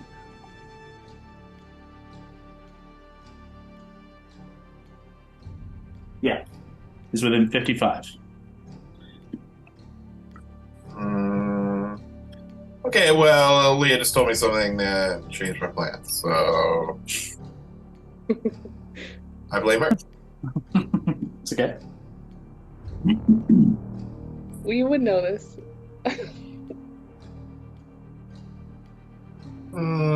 All right, let's get weird. Mm-hmm. Right in front of that guy, Mm-hmm. I'm gonna cast Wall of Light. Ooh, okay. In front of the Nightwalker? Yeah, Yo, love Okay. this. Love Okay. this. I want a real thick wall. Real thick. Give me 2 seconds. I'm going to get my wall Okay. pieces. Like a milkshake style. We will edit this part out while Kyle gets this, depending on how quick this is. But Jonathan Majors was arrested in New York City I read that. for like What? assaulting a woman, strangulation, assaulted a woman. Phase 4 is canceled. Guys Aw. at the guys hitting new highs in his career, and he does I that. know. He was such a good actor. Oh, it's awful.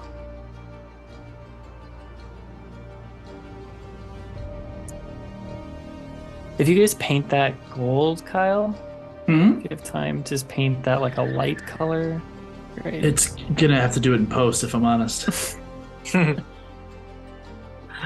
Sorry, you can reposition that as I didn't have my headphones on, but that would be, you can position it floating in the air, however you like.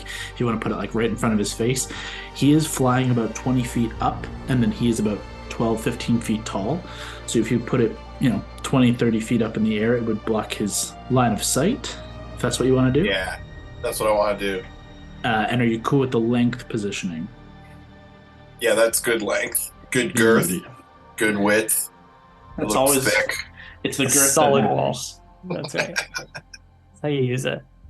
If it appears on him, does it hurt him, or is this the thing that shoots things off it? Yeah, what is the effect here? I'm 'Cause just I- reading. Yeah, I don't know. Is this the kind of thing that has one side has an effect? He has to make a Constitution saving throw, You got it. and if he fails, he takes 48 radiant damage and is blinded for 1 minute. Beautiful. Love that. Love this. Awesome. That is a 24 Constitution. God, can I cut Just that? I wish I could- one. It was 22. Oh, Can I cut a save? Let me just see. I don't think I can. I think you can only cut attacks, but I'm not Attack, confident. ability check, a damage roll. Damn, I He wish can it still was take saves. damage, but he just isn't blinded. Yeah, Yeah, So he so that's like great. it's half. So great. Blind would have been pretty crazy. The one thing you note about this creature, Constitution is its best score. Damn. Like it is pure death. But Radiant probably does. Radiant probably hurts this asshole. Hopefully, so this is a great. Wait, do I have to roll? There's a plus 14 here. That's just your to hit. That's your Is to it- hit after the fact. Remember how you can reduce the wall by 10 feet and use it to attack something? cool. Yeah, you can shoot like a big radiant beam, and one of those panels will go away.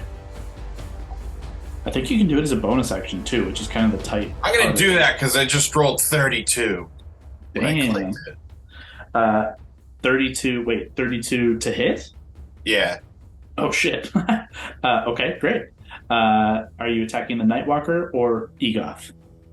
Nightwalker. Beauty. Okay. I don't like that guy. Get him out of here. You definitely hit. Go ahead and roll. What was the initial damage from the attack from the wall? Like Oh, I didn't 48 even or roll that something? yet. I'll do that now. So it was 32 for the. 15. So Okay, great. So 32. It was and 32 to 15. hit, Kyle. I don't think you rolled the damage yet. Oh, I'm sorry. Thank you. yeah. So 15 was the damage. From the For the first first thing. one. Yeah. And what's the second one? I'll Yeah. do it again right now. Second one was 18. Nice. 18 points of damage. Love it. Okay, great. It doesn't seem to be doing any extra damage, but it's taking full damage.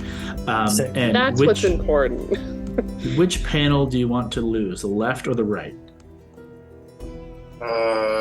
The left. Right. Mhm. I changed my mind. Left. Okay, I'm joking. I'm just fucking with you. there it comes. Middle. So, and you Middle. were, just so you know, you were also concentrating on this wall. Yep. Okay, great. That's the end of your turn.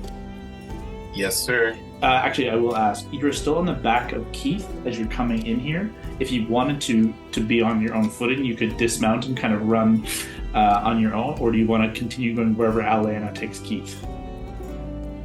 I'll stay on Keith. You got it. Get crazy. I love it. I love it. I love it. Alexander.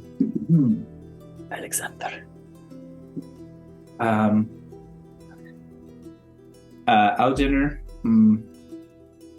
He says to Mary, mentally, "You gotta get out of there. Do you trust me?" No. Yeah. You feel Always. this kind of like energy begin to kind of swirl around you for a moment. Do you try to resist or do you give in? No, I let him.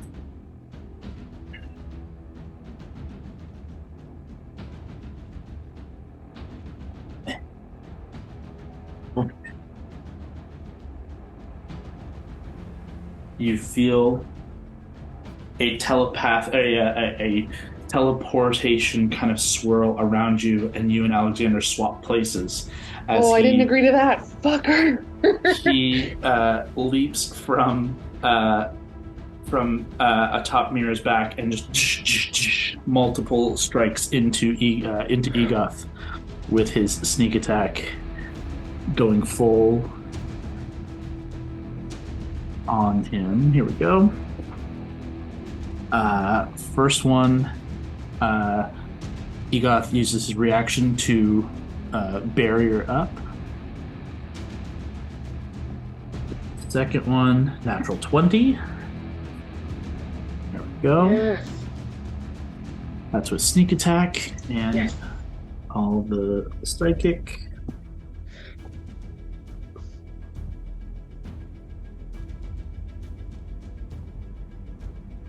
Okay.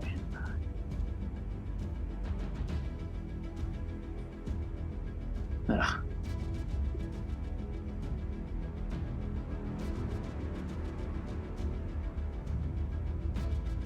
28 points. Oh, wait, no, that's not doubled. 56 points. Nice.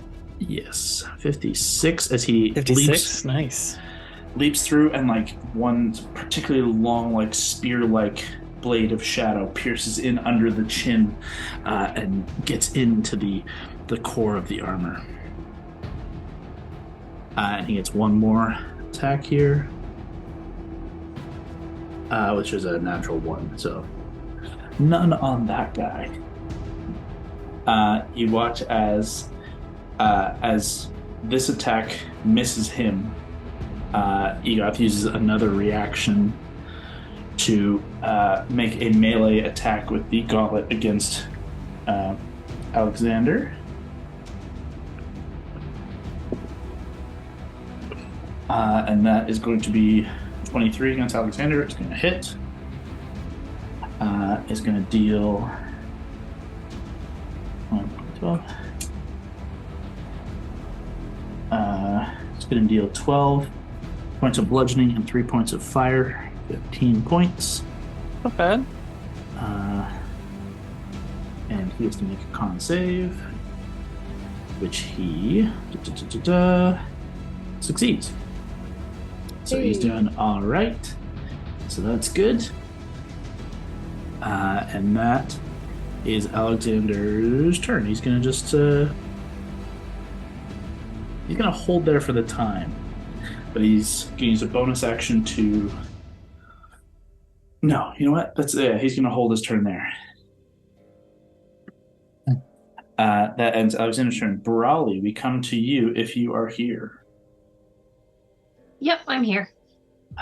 It is your turn. You're in the bottom right corner of the map. You and Gord riding on Keith. Okay.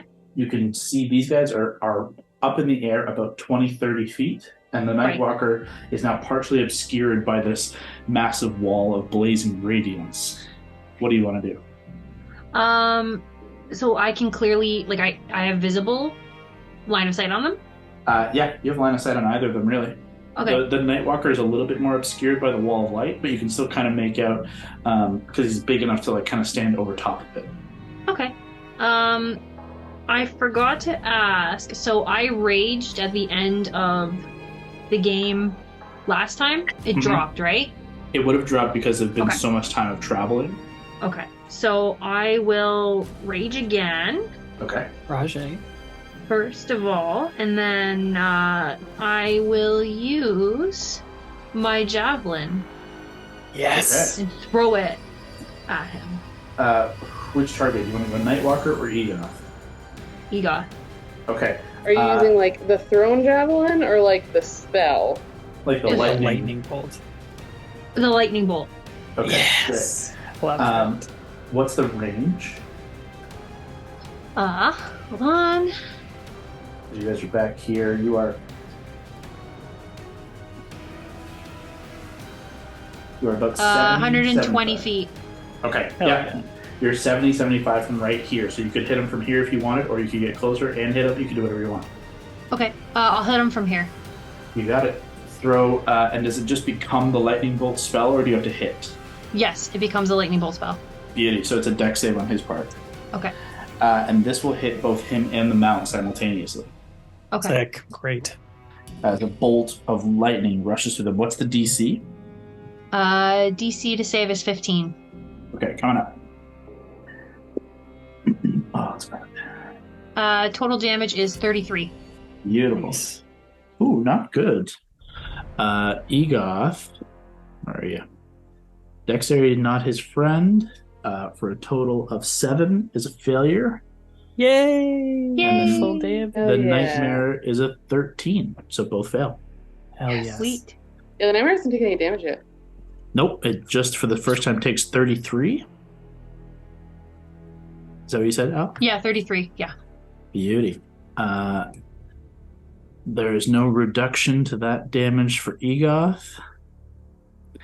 And thus he takes the full damage. There. That's your action to fire forth this bolt of lightning that just like goes right underneath Hondo and his griffin over top of Mary, now tucked into this corner down here, and directly through both of them and kind of splintering a bit of the gate at the top, like it just like shatters into it, and you just see little cracks and ebbs of like where it struck before it magically kind of reseals. That's your action. You want to move or use bonus action? Actually, sorry, your bonus action raged. I did, yeah. Do you want to move anywhere? No, I'm gonna stay there. I guess that's it. Okay. Mary, we come to you. Okay. Peek out from my little spot. Mhm.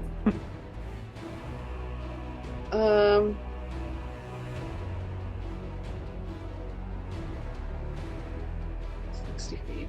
Definitely within 60 feet of him. Doesn't like that Alexander's up there. I'm gonna try something. Okay. I'm gonna pull out my little bead of force Okay. Interesting. and huck it at Egoth in the nightmare. Okay, great. The bold strategy, Cotton. Does it require an attack roll? How does that work? All it says is you can use an action to throw the bead up to 60 feet. That's all it says about that. Okay. And then, I mean, if it's a difficult shot, I can roll something if you'd like me to. No, it's not. I was just curious if Okay. it required one. Um, You're like It a says- sharpshooter. You're fine. each creature within 10-foot radius of where the bead landed, that's the thing. So normally it's like, it lands on the ground. But I'm like chucking it at them. Mm-hmm. It's a 15 dex save, so it's not high. Okay. Well, Dex is not their friend. So let's see. Basically, Either one of them fail. That's a win. I'm going to say it targets the nightmare because it's the biggest target. Sure. That's the impact point. Yep. And 10 feet will only take the two of them and not Alexandra and Mira. Yeah, that's the goal. So, Dex saves coming up. Here we go. Wow. The nightmare, I think, hits a 15 on the money. Shit. Egoth rolls a 1. Ooh. But Egoth is going to burn his legendary resistance for a failure here. And there's Yeah. one. There's one right there. Okay, so he doesn't take any of the damage then. And he doesn't get encased in a big old bubble. Okay, I thought maybe he took half damage, but he doesn't. No, it's So- all in or out. Creature that succeed on the save Mm-hmm. are pushed away from the center of the sphere. Okay. So at the very least, they're pushed.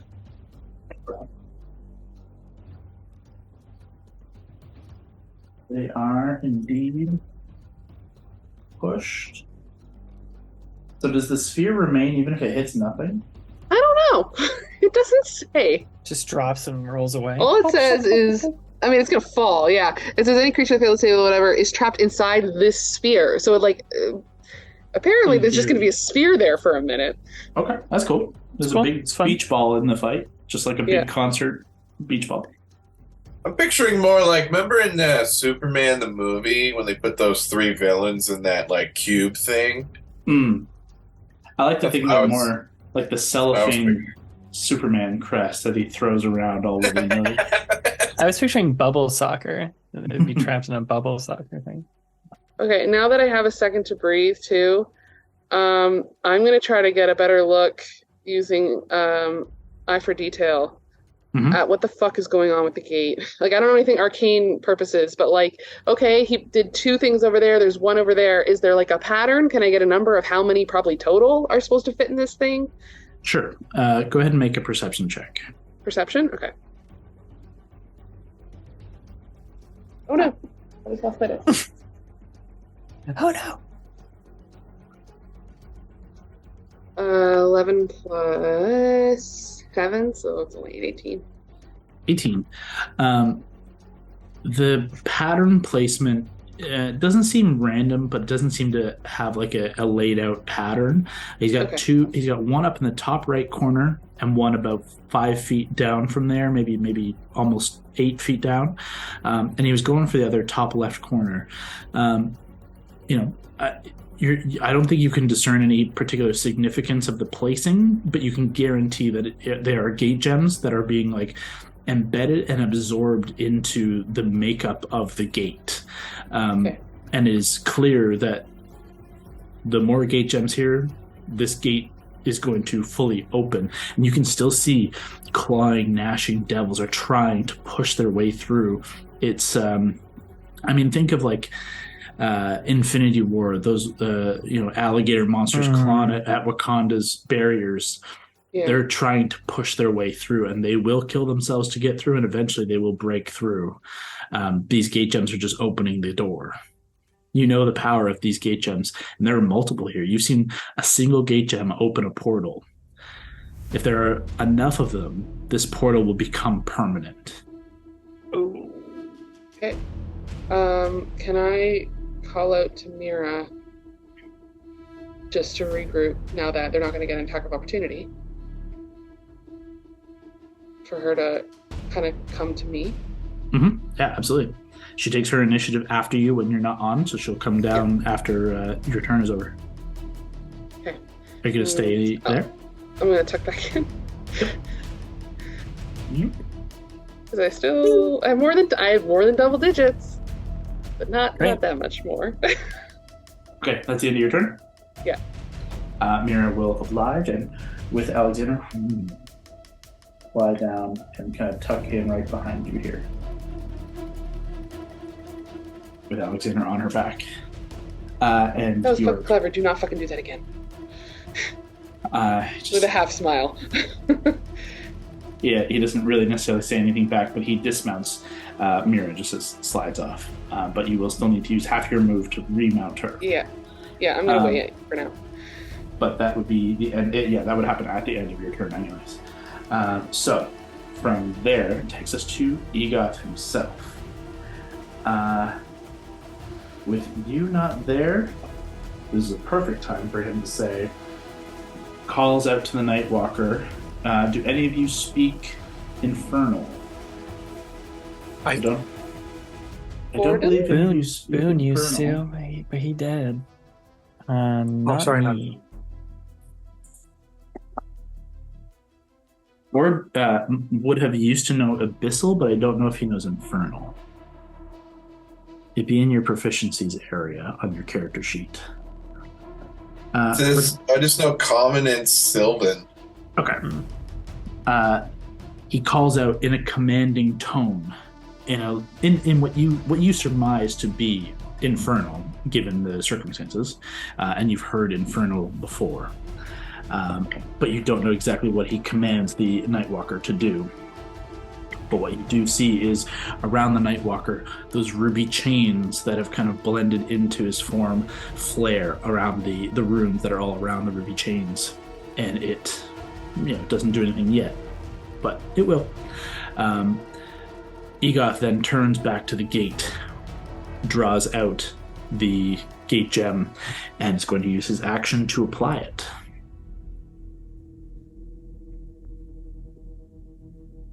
Oh, hell yeah. God, Leah, you bought me dice that are too good. Ugh, What did you do, Leah? What did you do? This is your fault. they're a handmade Christmas present. Greenleaf Geek, her dice are amazing. She's from Peterborough. But, yeah. Well, she's killed us. She's killed us all. Shouts in the comments, though. You guys all watch as Egot turns and he calls something out to the Nightwalker, and then with a heavy hand, the gate flares and energy surges once more. The energy in the middle begins to widen, and you can see a creature begin to pull its way forth. An armored, massive, heavy, imposing pit fiend is pulling its way into this world. Egoth calls out to you all, says, "Wildcards, this fight is going our way one way or the other. We'll meet again on this battlefield, and I look forward to taking your heads." And you watch as the nightmare begins to trot in the air, and the two of them turn ghostly and vanish. Fucker. Cowards! Can the nightmare thing go? We could keep Egoth, but it'd be sick if the other guy left. I don't really like him. He's scary. That is going to end Egoth's turn and take us to the Nightwalker. No, it stays. I don't want it to stay. Let Egoth stay. Fuck. Gord, is the wall of light like a physical wall, a barrier, or is it like a light wall, like it's passable, like a wall of water? Let me see. Is that up to me, or is it? No, I'm curious if it says in the spell. It blocks line of sight, but creatures can pass through it. Okay, I can see that. Okay. So it drifts through the light.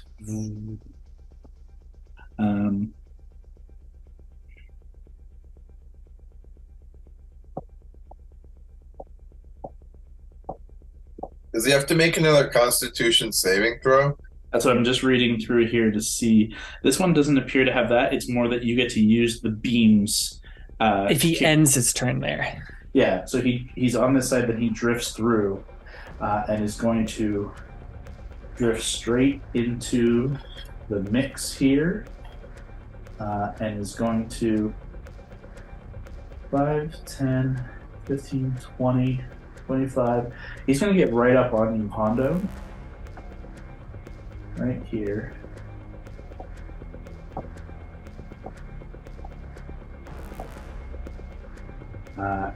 And let's see if I can drop this down.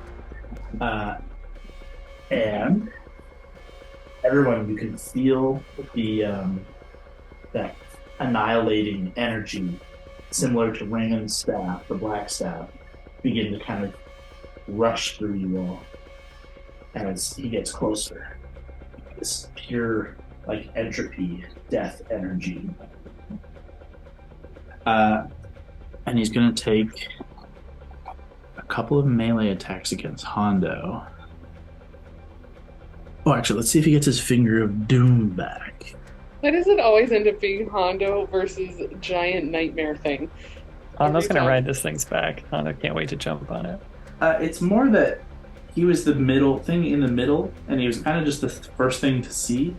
Valentine was closest, but Valentine's still unseen as of yet. So I'm not going to go for him. And yeah, the others were further, so he's the first thing there.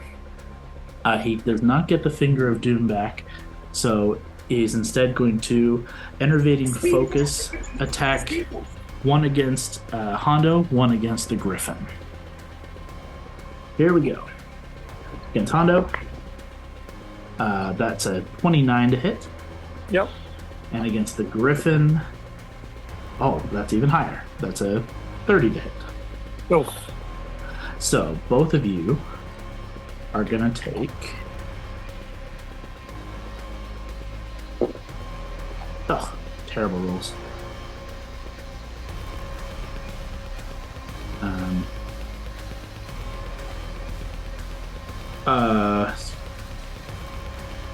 22 points of necrotic damage. I need you and the Griffin to make Constitution saving throws. Oh.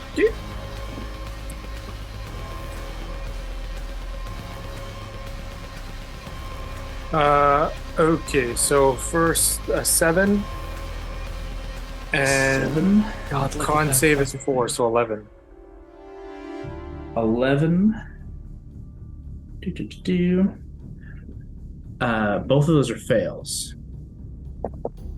Both you and the Griffin. Oh wait, doesn't the Griffin get to roll separately? Oh, sorry. Did you not roll? One of those was not for him.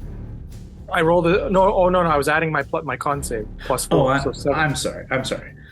So, what was your total? Total was 11. So you fail. What does the Griffin roll? Constitution save. Griffin rolls 10. I don't know what its con is, but It is not going to be enough. It does have a +3, but not enough. Both of your max HP is reduced by that 22. Oh, As it hits you with both of those and ends its turn. I just look at the nightmare and say, I love a good nightmare because when I wake up, you're gone. Jesus. I like that. And you are now all within the 30-foot radius of its annihilating aura. As we start with Valentine in this fight.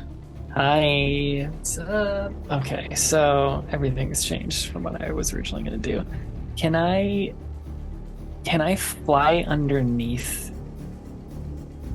everything to like keep going through the crevice to get to the gate to try and remove one of these gate gems? Absolutely. Go ahead and roll me another just dex check, just for like steering purposes. Sure. Now one. Okay. You fly in, and there are, as you can see from the overhead here, there are a series of like rock pillars that are still kind of left in place that are kind of falling across the crevice. And as you're flying down, you get underneath one and see that your path is immediately obstructed, and you have no choice but to like shoot straight up or slam into it. And both you and Fern are going to suffer a little bit of damage as you come careening kind of up out of it. All good. Both of you take 5 points of damage. And you are kind of forced up in between here. It's all good. So you use about 40 feet of movement to get to that point. Vern's got 80, so keep going. Just straight shot through to the gate. Just want to try and get to the edge of wherever I could see a gate gem. Just try and rip it free. You can't touch one at this distance, but you can get close to the left side and get up to. What does that sound? That was just Brock's little mic thing, I think, flaring. Oh. Oh, sorry. Yeah, I didn't realize I unmuted. No, that's okay. I wasn't sure what was happening. Oh, are you partaking in something over there? I just got a vape, and it's fucking killing me.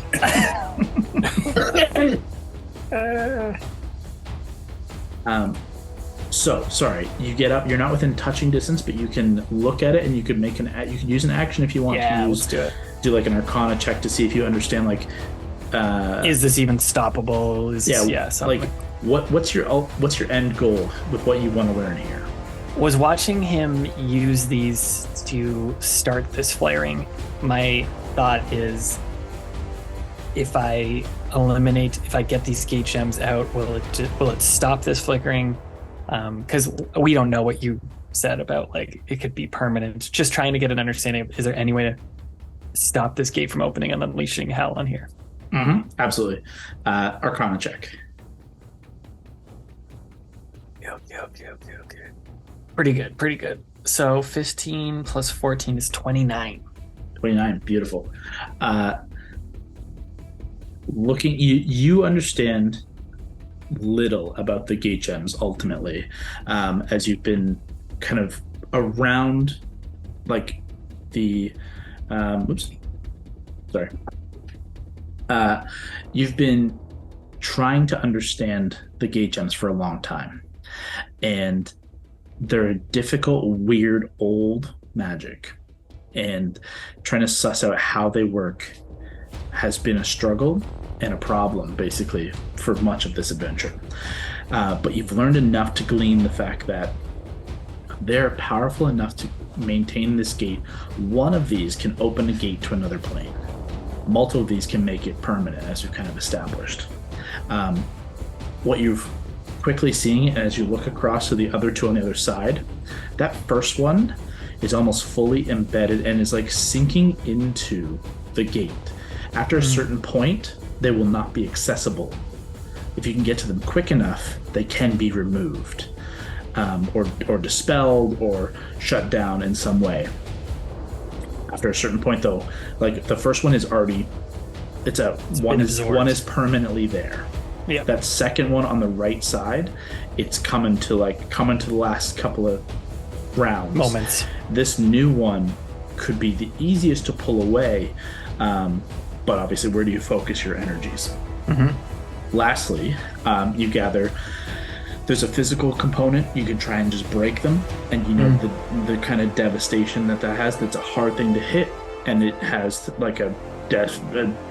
It's going to hurt the person who's attacking it, and they are also immune to most weapon and elemental damage. It would take a legendary weapon to knock these down. In the early stages, like this one now, you could literally try and physically pull it and wrench it out, but it is going to be a Herculean effort to pull that off. Finally, to wrench it out? Just to physically just pull it out, it's I going ain't to take... strong. I ain't strong. I ain't Herculean. It's not you. Finally, there's a magical way to pull them free. If you can dispel it with a high dispel check, you can then physically remove it. It will subdue its effect for a short period of time, and you'll be able to kind of pull it freely. But it will regain its full power in like a couple of rounds or even a minute. So you got options, but you're running out of time. Could I take the rest of my turn just to say most of that over the earring? Yeah, you could talk everyone's ear off. I think we could still stop two of these, but someone needs to be really strong or dispel with magic. Gord, that might be you. Mary, that might be you. It's definitely not me. Yeah, and then I'll just float and look back in terror at this Nightwalker. It's your action, your movement. A free action to talk. You have a bonus. How close is Maribel? It was actually Mary, not Mira. Mary, you would have seen as you flew in. She is 5, 10, 15, 20, 25, 30 feet. Okay. Is that one spell? No, it's just healing word. I will.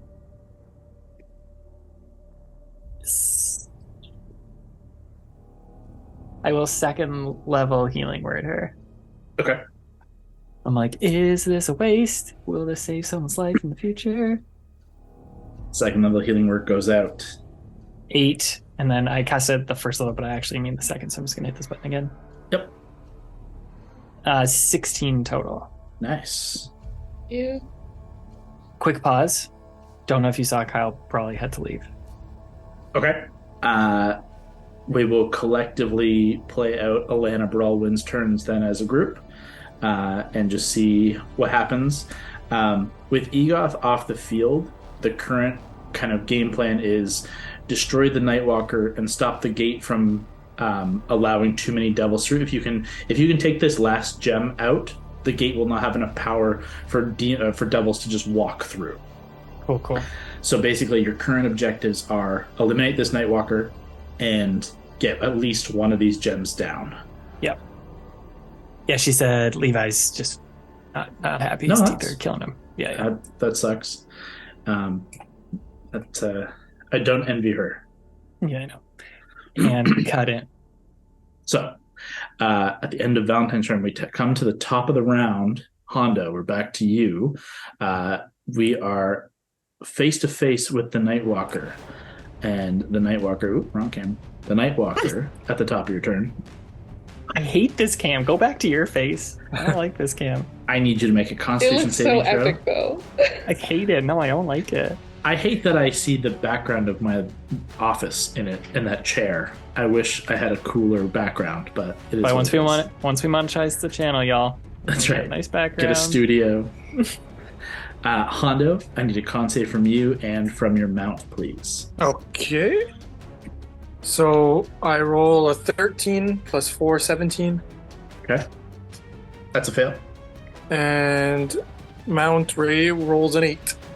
An 8, also a fail. Both of you are going to suffer. 12, Did your mount take damage last round? 16. Yeah, 22. You both take 20 points of necrotic damage. Oh boy. Your mount's still up. I'm still good. So did your mount take? The mount took 20 something points of damage last round. And then it also took 12, I think, originally. Mm-hmm. So your mount has 5. Okay, great. Still standing. 5 health. That is the start of your turn. Just this aura of death emanating off of the Nightwalker. But you have your turn. What do you do? You also heard all that from Valentine telepathically to your mind. But you have your turn. Okay. I'm just reading my inventory. There's actually things from. I'm going to use my Hag's Iron Needle. This is interesting. Scary, but interesting. Does it have a mouth? Let's ask that question first. That's fair. So, it doesn't necessarily have a mouth in its face. Rather than eyes or a mouth or a nose, it is just a massive vacuous void. God. Oh, okay. I hate it. I love you looking at these items, though. I love it. And yeah, it doesn't seem to speak or do anything that would, like, the Hag's Needle is more to like shut down the vocal component of a caster or something like that. This just emanates death and controls the flow of negative energy, or at least is a conduit for it.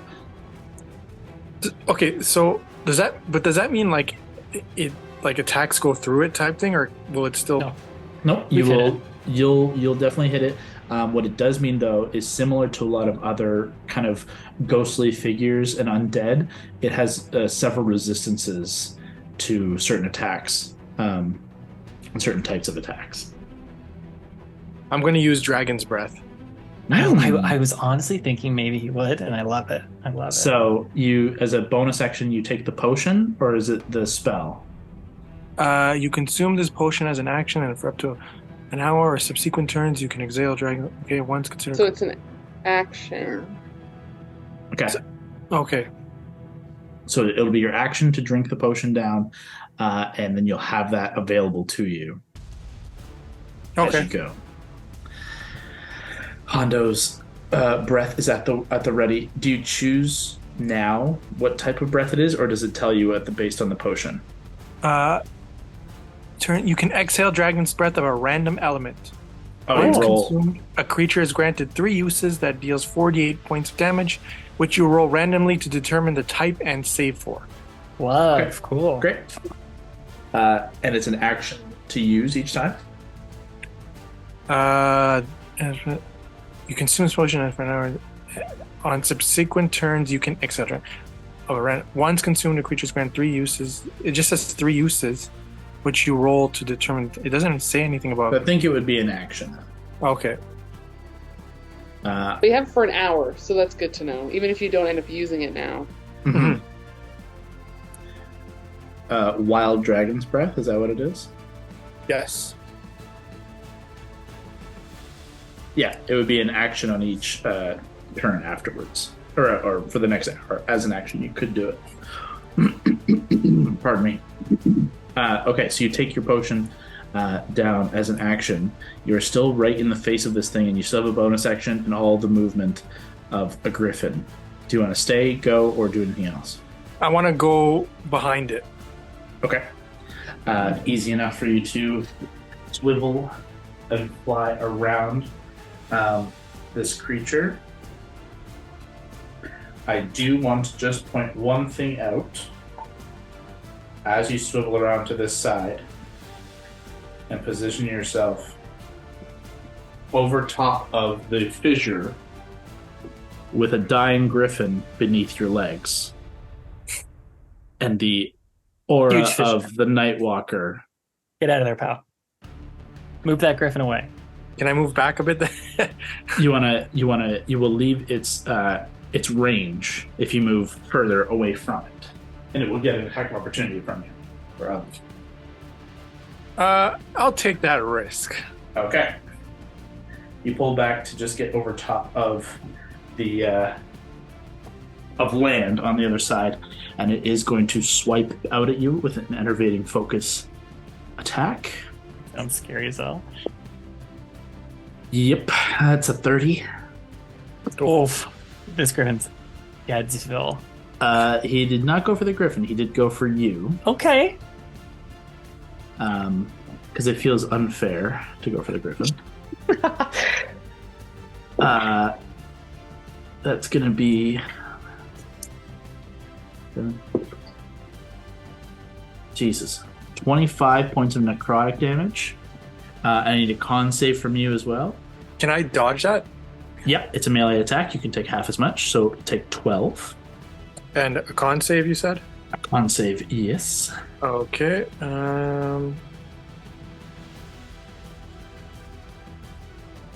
Okay, your max HP is reduced by that same 12. Oh. This guy sucks. That does pull you outside of the aura, though, to go over to there. Is that the end of your turn, or do you have a bonus action you want to use? I have bonus. Can I heal the griffin? Yeah, absolutely. Okay, I will do a 3rd level. I guess I can only do healing word. Yeah, as a bonus action. Yeah. Okay. So that is 3d4 plus 3. 1, 2, 3. And the total is 8 plus 3. Okay, you heal your griffin 11 points. Griffin is now at 16 health. And that is Hondo's turn. That'll take us to Gord. Gord, at the top of your turn, you are in the Annihilating Aura. I need you to make a Constitution saving throw for me.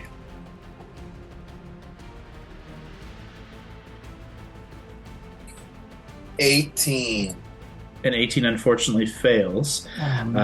You take 20 points of necrotic damage. Although you might be resistant to it. Ooh. You are always on resistant to necrotic, so you take 10. Great. But you have your turn.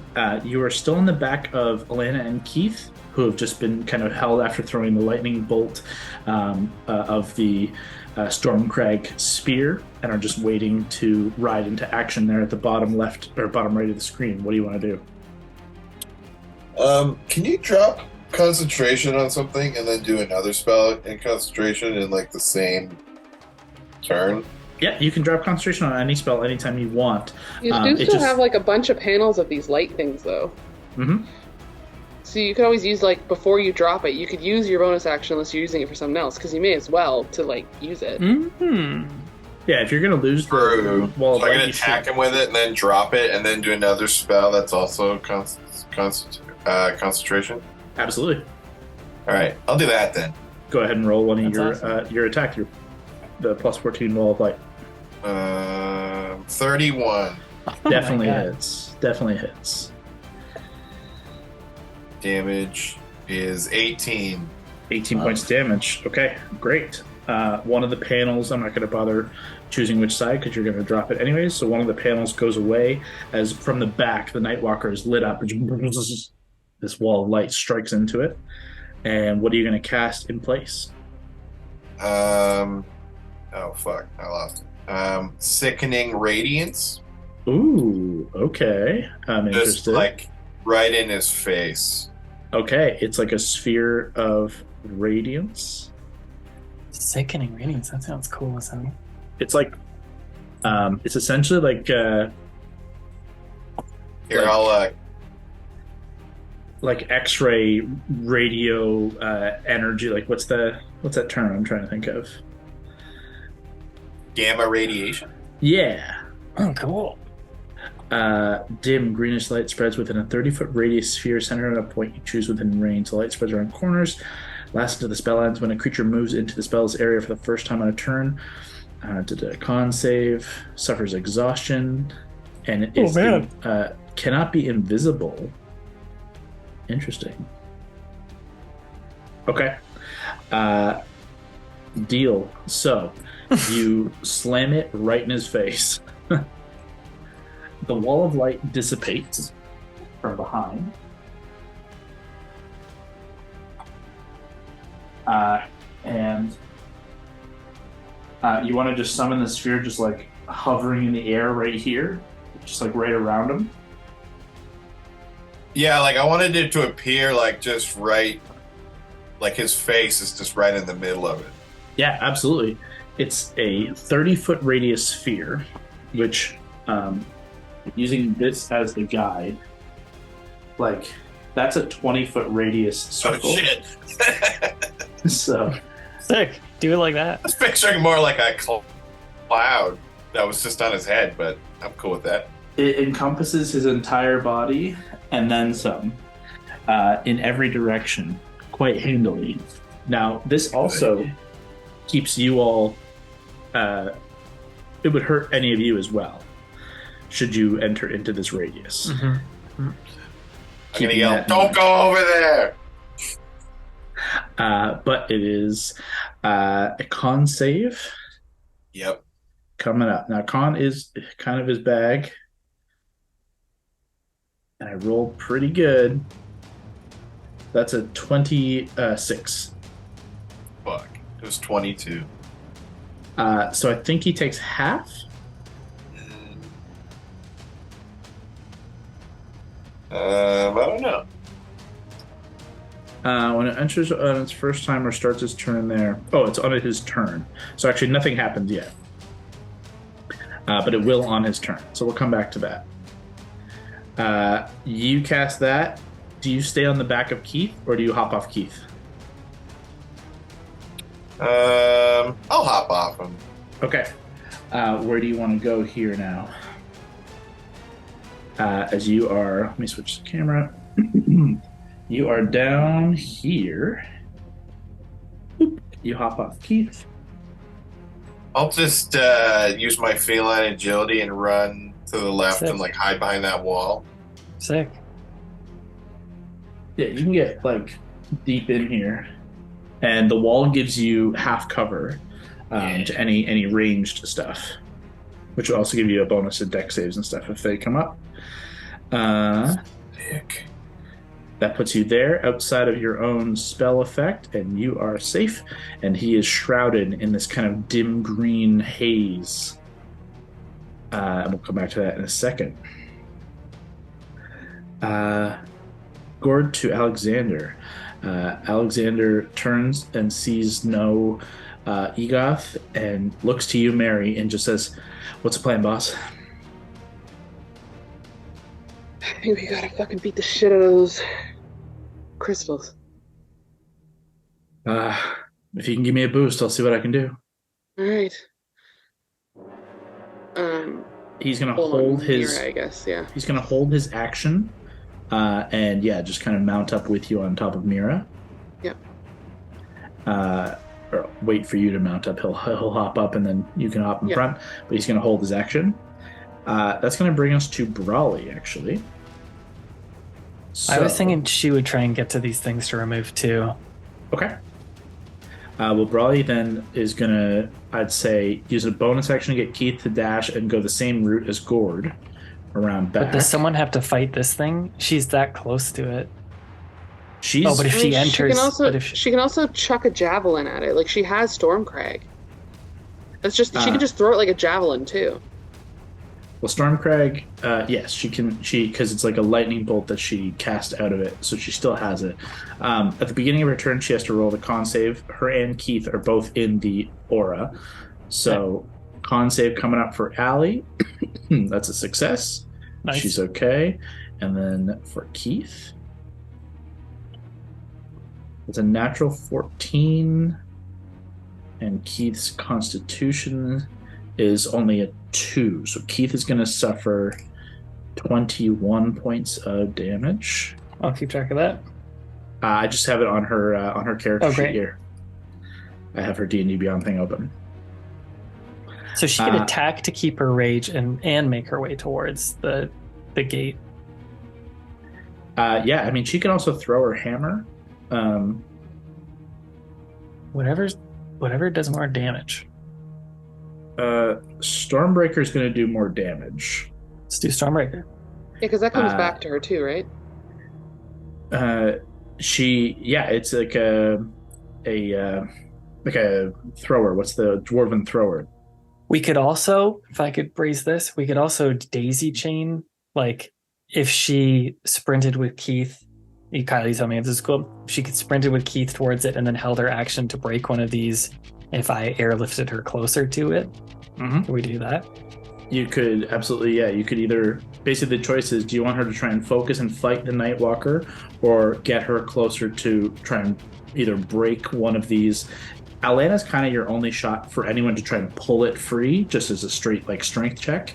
To try and break it, you will need, to Valentine's understanding, a legendary kind of level weapon. Now, Stormbreaker applies, Whisper applies, Affliction applies.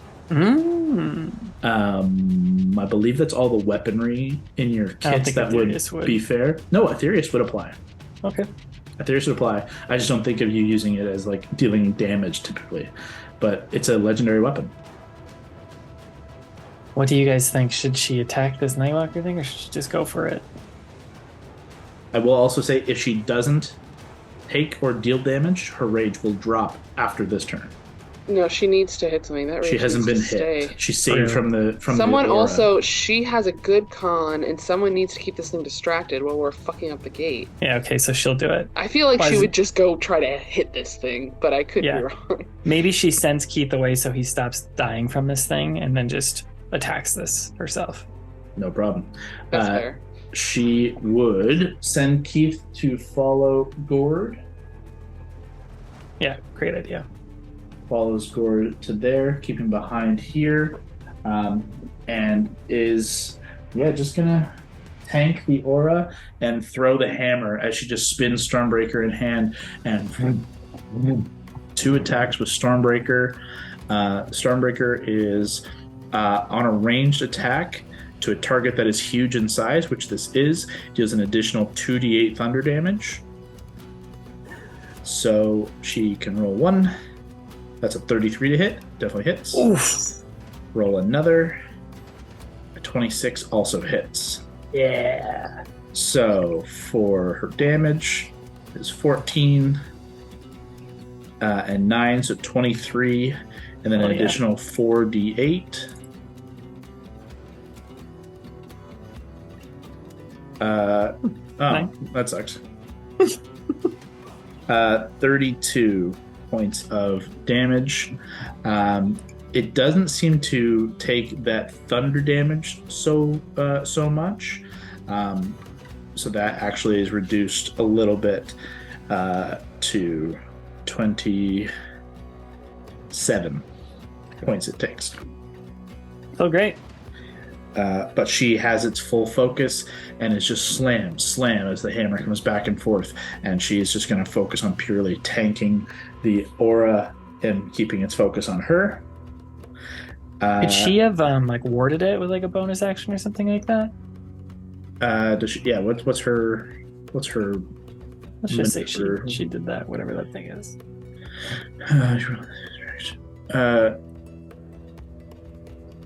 Wait, what's the thing that she can do? The mark. Yeah. You can mark when you hit a creature with a melee weapon attack. Technically, it was ranged. Yeah, Okay. that's not melee. Okay. If you She doesn't have a lot of bonus actions. No, she's already raged. What I'll say is she'll use her bonus action to get Keith to dash and just get behind better cover. He's now behind full cover. So he's a little safer. And she deals that damage to old Nightwalker face. That ends Alana's turn. Mary, it is your turn with the Nightwalker and Valentine on deck. Okay, I'm gonna hop up on Mira, pull up Alexander with me. Before you start, 1 second.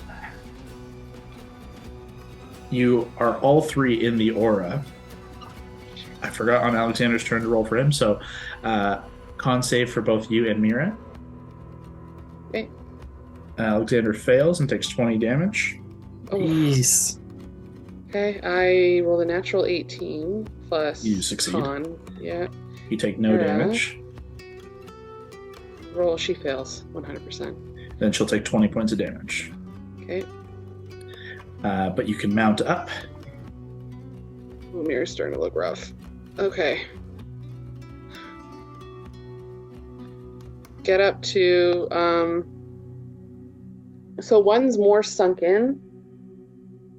From what Valentine was saying, the first one to go in on the far right, up the top right, is permanent now. It is attached. Okay.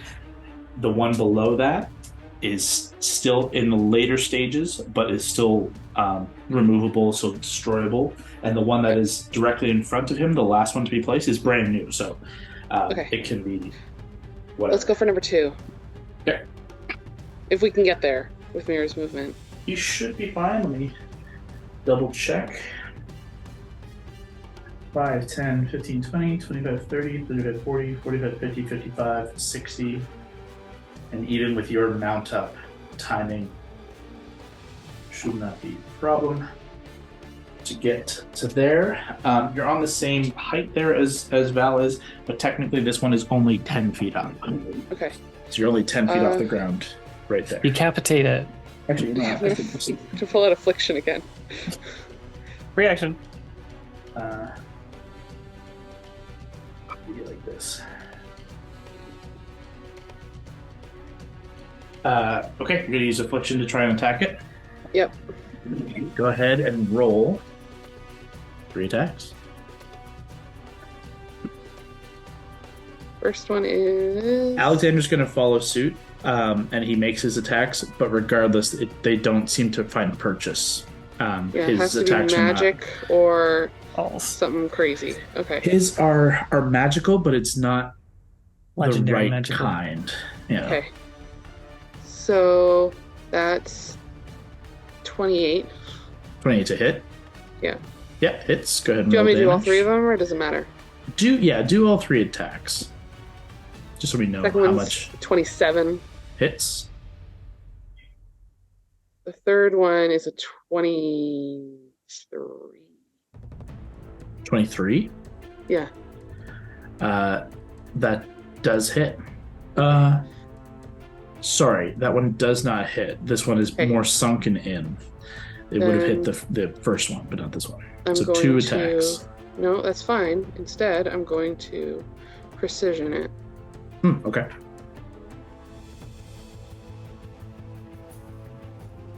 So let me add the d10 to that first to make sure it gives it enough. Yeah. Yeah, I rolled a 7 on that, so that one definitely hits now. All 3 hit. Okay. Okay. Each of those is a d10. Don't get sneak attack on a crystal thing. No, unfortunately. Just weapon Stealth damage. Oh, that was so good. I rolled an 8, a 10, and a 9. Jesus. Okay, so that It's is 27. 27 plus 3 times 9. 27 plus 3 times 9. What? Well, because 27 there, those are my 3 dice. And then I also add 9 to each of those. Oh, I see. Not 3 times. I see. Sorry. Yeah.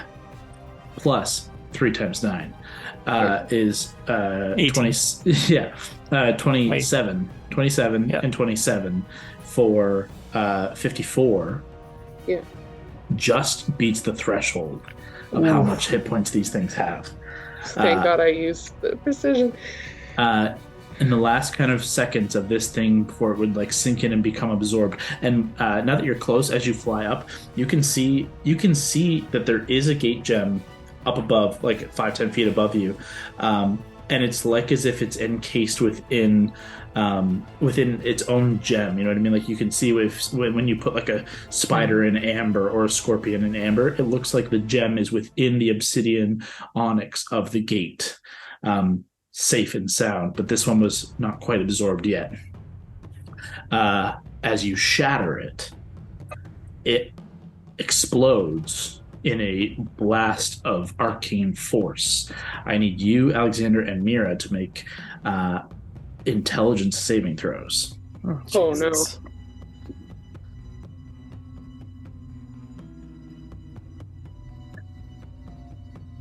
I definitely fail. 10.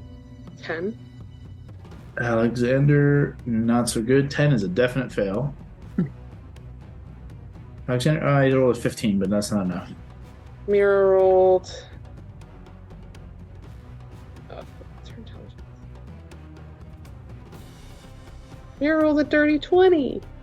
Yeah, No, wait. the game. No. She rolled a 19. Sorry, she has a +0, not a +1. The DC was 20. Oh, No. Sorry, Mira. Poor Mira. Let's see here.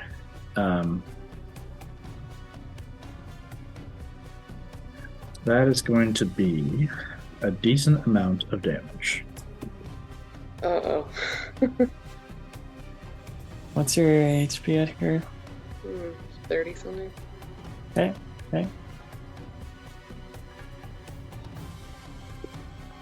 Oof.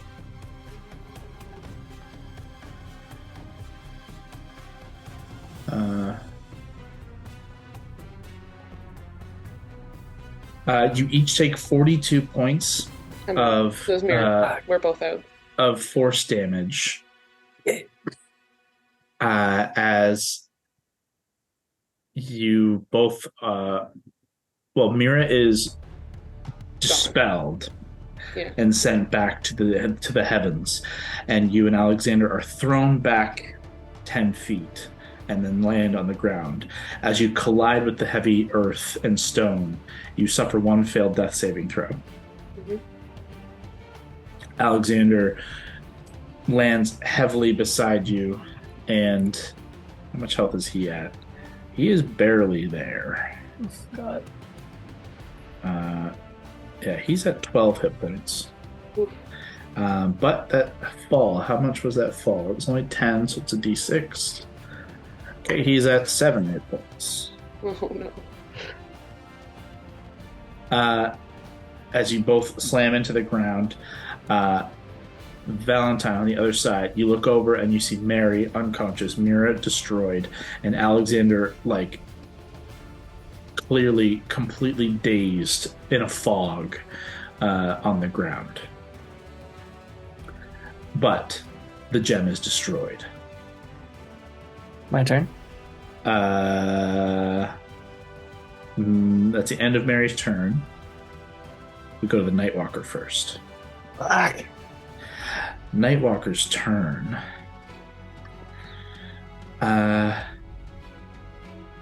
Brawley's the closest living creature. He focuses purely in on Brawley. Let's see if he gets... Oh, stop putting me on camera. Let's go back to this. I like it more. No. Let's see if he gets the Finger of Doom back. Boop. The FOD? No Finger of Doom, unfortunately. So instead, he drops down beside Elena. Jesus. And towers over her with 2 enervating focus attacks. Ooh, wait. It started its turn in that little gourd spooky thing. Does that do anything? Oh, that's right. So we'll come back to those in a second. Let me roll its con save here. That's cocked. That's a 19 against your spell save DC. Or what's your save for that thing? I think it's 20 something, so I think it fails. 22. Sick. Okay. Roll D's. So what is the effect? It suffers 4d10. 4d8 radiant damage. I think it's d10s. It is. Oh yeah, 40. Sorry. 22. 22 points of radiant. Beautiful. Beautiful. It suffers a level of exhaustion. It is immune to exhaustion. But I will say it is kind of dimly lit in its exterior by the radiance and the weird green energy of the thing, and it cannot become invisible. Good. And it's clearly outlined for all to see across the map. So like range attacks, you'll have clear line of sight on it where it might otherwise have aid in the shadows. Good. Fuck this thing. But 2 attacks against Brawley. The first one is a 23. The second one is a 20 total. I'm surprised I see now. Alana's AC is 19. Damn it. I'm just looking to see if she has any reactions. Can I cutting words? How far do I have to be? You're well out of range, I think. 60 feet? You're up at the gate. I just have no idea what that is. Yeah, you would be, you'd be on the cusp. What I'm going to ask for you is a straight perception check because I your wouldn't focus. notice. I think I'd be staring straight at Mary's dead body thinking about how I gotta get there. Your focus has been pulled in 3 ways and too closely, so Yeah. I think that's a fair ruling. Totally. If you are a creature you can see within 5 feet is hit by an attack, you can roll 1d8 as a reaction and add the number rolled to the creature's AC against that attack if you're wielding a melee weapon or a shield. If the attack still hits, the target has resistance against the attack's damage. If you are a creature you can see within 5 feet. So she can use a warding maneuver to boost her AC by 1d8. Herself? If I'm reading this right, if you or a creature you can see within 5 feet is hit by an attack, That's so cool. I didn't know you could do it on yourself. That's you sick. can roll 1d8 as a reaction and add the number to the AC against the attack. If you're wielding a melee weapon or shield, which she is, Oh if my you ha- god. if the attack still hits, the target has resistance against the attack's damage. Now, Allie always has resistance to damage, so that part doesn't matter. But That second From- attack. Yeah. I need to roll more than 1 on a d8. Yep. If I roll a 1, it still hits. I rolled an 8. Oh hell yeah. So she wards and shields herself against that second attack, but the first one does strike true. Can we have to tell Brawley about that feature? It's great. I thought it was just for other people. That's gonna I thought be. it was too. Maybe it got updated. I mean, read it in there. I'm pretty sure. Yeah, it says No, it. no, I totally Says it right. believe you, but I swear it used to only be for other people. Way better now. She takes 27 points of necrotic. While raging, she has resistance to everything except psychic. So 27 becomes 27 becomes 13. 13. And her max HP, let's see if she says con save. Umbrella, you should be good at this. She is pretty good. And she succeeds. Max Sick. HP is not reduced. Brawley continues to tank the Nightwalker. Tank away, baby. That is the end of the Nightwalker's turn as it focuses fully on her. Valentine, we come to you. Hondo on Fly deck. down to Mary. Okay. Oh yeah, I didn't update the battlefield with Mary's destruction. As we come over here.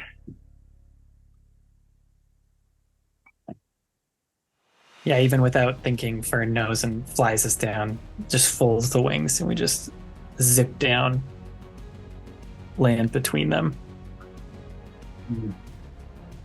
And I'll just roll off the wing there.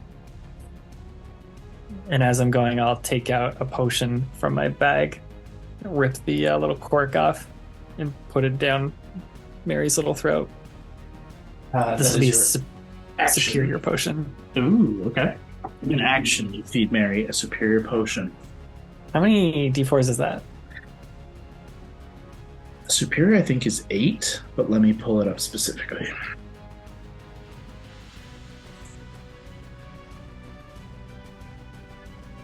Superior 8d4 plus 8, yeah. Great.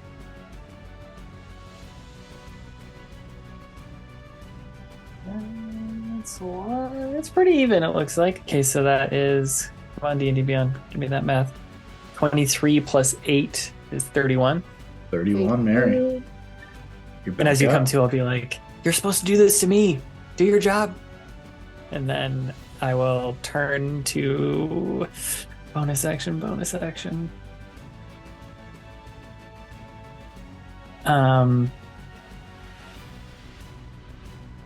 I'll just like glance back at that thing and then look back down at Mary and be like, but you're doing a great job. You're doing such a good job, but we might gotta kill that thing and then one more gem.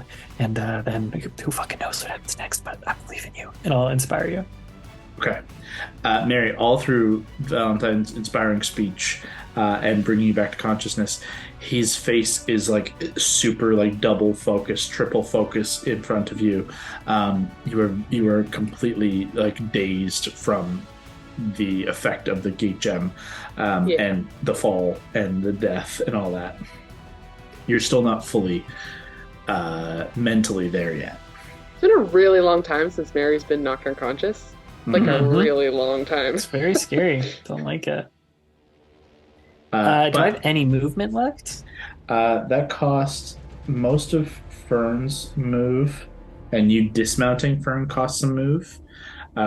So I would say you could remount Fern, but you couldn't go anywhere further, if that's cool with you. Yep.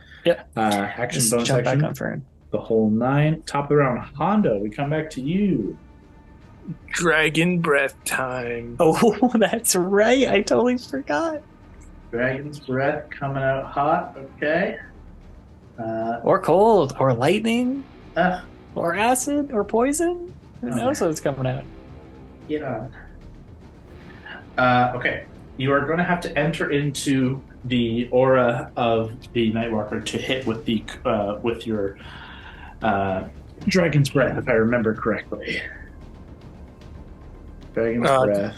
Do I need to check range? Well, it's a 15-foot cone or a 20-foot long line. There's one that is 30-foot long. However, even to hit that one, the 30-foot aura puts basically all of them within range. So to hit on any of them, you have to be within 15 feet. Oh yeah. Don't waste it. Yeah. Lightning is 40-foot, 5-foot line. So you That's could be cool. 40, but you have to roll that. Yeah. So you're not sure. So the whole point is like you have to get loosely where you hope to make whatever damage. So to pull yourself in, I'd like a con save for you and your mount. Do I get advantage because I'm from behind? Not on this, but maybe I will give a bonus to the Dragon's Breath roll. Okay. Well, okay, first roll, 15. This is for you, con save. Plus 4, 19. A 19 still fails, unfortunately.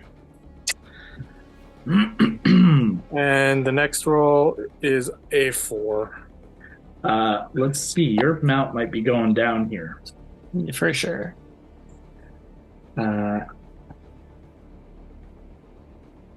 Oh, you know what? It's when it starts its turn, not when it enters. Any creature that starts its turn within 30 feet. So as long as you get out of this aura, True. you're safe. Okay, sorry, I thought it was both. Then you're okay. No saves required. Go ahead with your Dragon's Breath. Let's roll. All right. A D6, right? As an action, roll a d6. What's it gonna be? It is a 5. A 5 is a thunderous cone of force. Cool. All targets must make a DC 15 strength saving throw. So go ahead and roll 4d8. 1, 2, 8, sorry. 1, And it has to make 2, a strength save. 4. Okay. 22. It does manage to make a success with a 21 total strength save. So it takes 11 points. I will say this thing does not yet look truly hurt. Oh man. Fuck. Oh,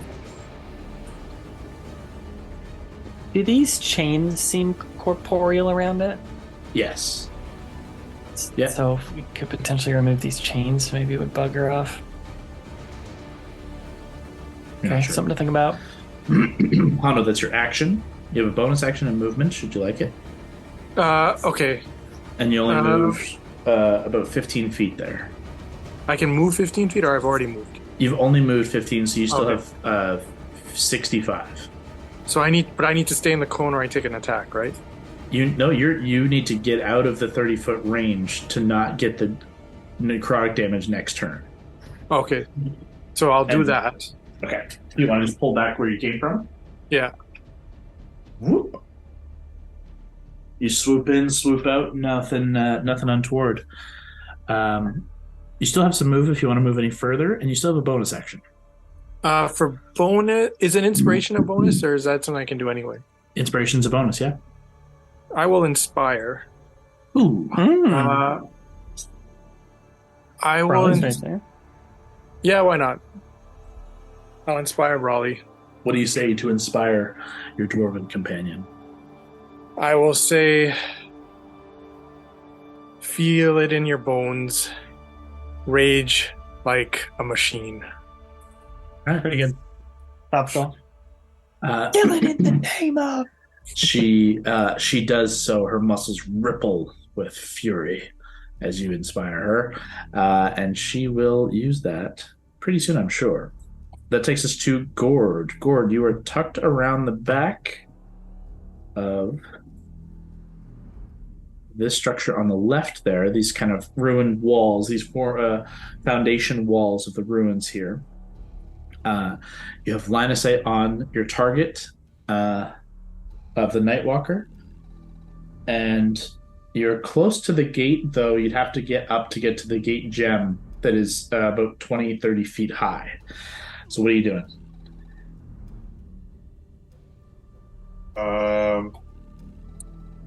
Does my sickening radiance just like keep attacking him? Yeah, he's still kind of in the aura, but it's only the start of its turn that it takes damage. Oh, true. Keep your concentration up. It's still doing something. Yeah, as long as This is Brawley also like keeps the focus first here. fight of like a lot. So we still have a lot going for us. So if you Yeah, have this is any the opener. cantripy shit, now might be the time. Eldritch Gun. I will do Penance Stare. Again, which one is that one? Oh, you're gonna like it. Make sure you read it to just make sure it says, like, it doesn't say humanoid. Because this is definitely the a Winnie, monster. not Winnie the Pooh, the Paddington Bear one. Yeah. Creature. Okay, so you send your penance stare to try and punish the foul deeds of this creature of pure negativity. Yeah, what a You have to get within 30 feet of him. So, 5, 10, 15. Easy. Yeah, you just gotta get to there. Hold your head Easily up. do. And if the target is feel safe. Okay. It makes a charisma saving throw. This guy, honestly, not very talkative. Is this a charisma save against your spell save DC? Gotta be. It's against your spell save DC. Now, I'll be honest with you guys. I can't make this DC. He loves to hear it. If I roll a 20, though, You would make I it. honor- You have to I- honor it. I honor the of course. 20. That's my have to system. honor it. I honor the system. You got He otherwise cannot make Gord's spell save DC. Good. So let's see. And I'll send pictures if I roll a 20. I promise. Get in Roll the it on the box. map. Get on the... Oh, okay. I don't know if you can see Yeah, that's it. fun. It's a 16, Scary. but not a 20. Scary. It looked a little like double digits there. I was worried. The penance stare, you draw focus towards the creature, and is there anything you say to get its attention as you try and pull its focus towards you to force its penance? Just like, hey, ugly, over here. Without a concept of beauty or ugliness, your just sheer intimidation does draw its focus to look towards you. And you look into a face that is not a face but a void, and it does seem to have certainly filled the terms of a creature who is wicked and full of foul deeds. Go ahead and roll Okay. your 10d8 psychic damage.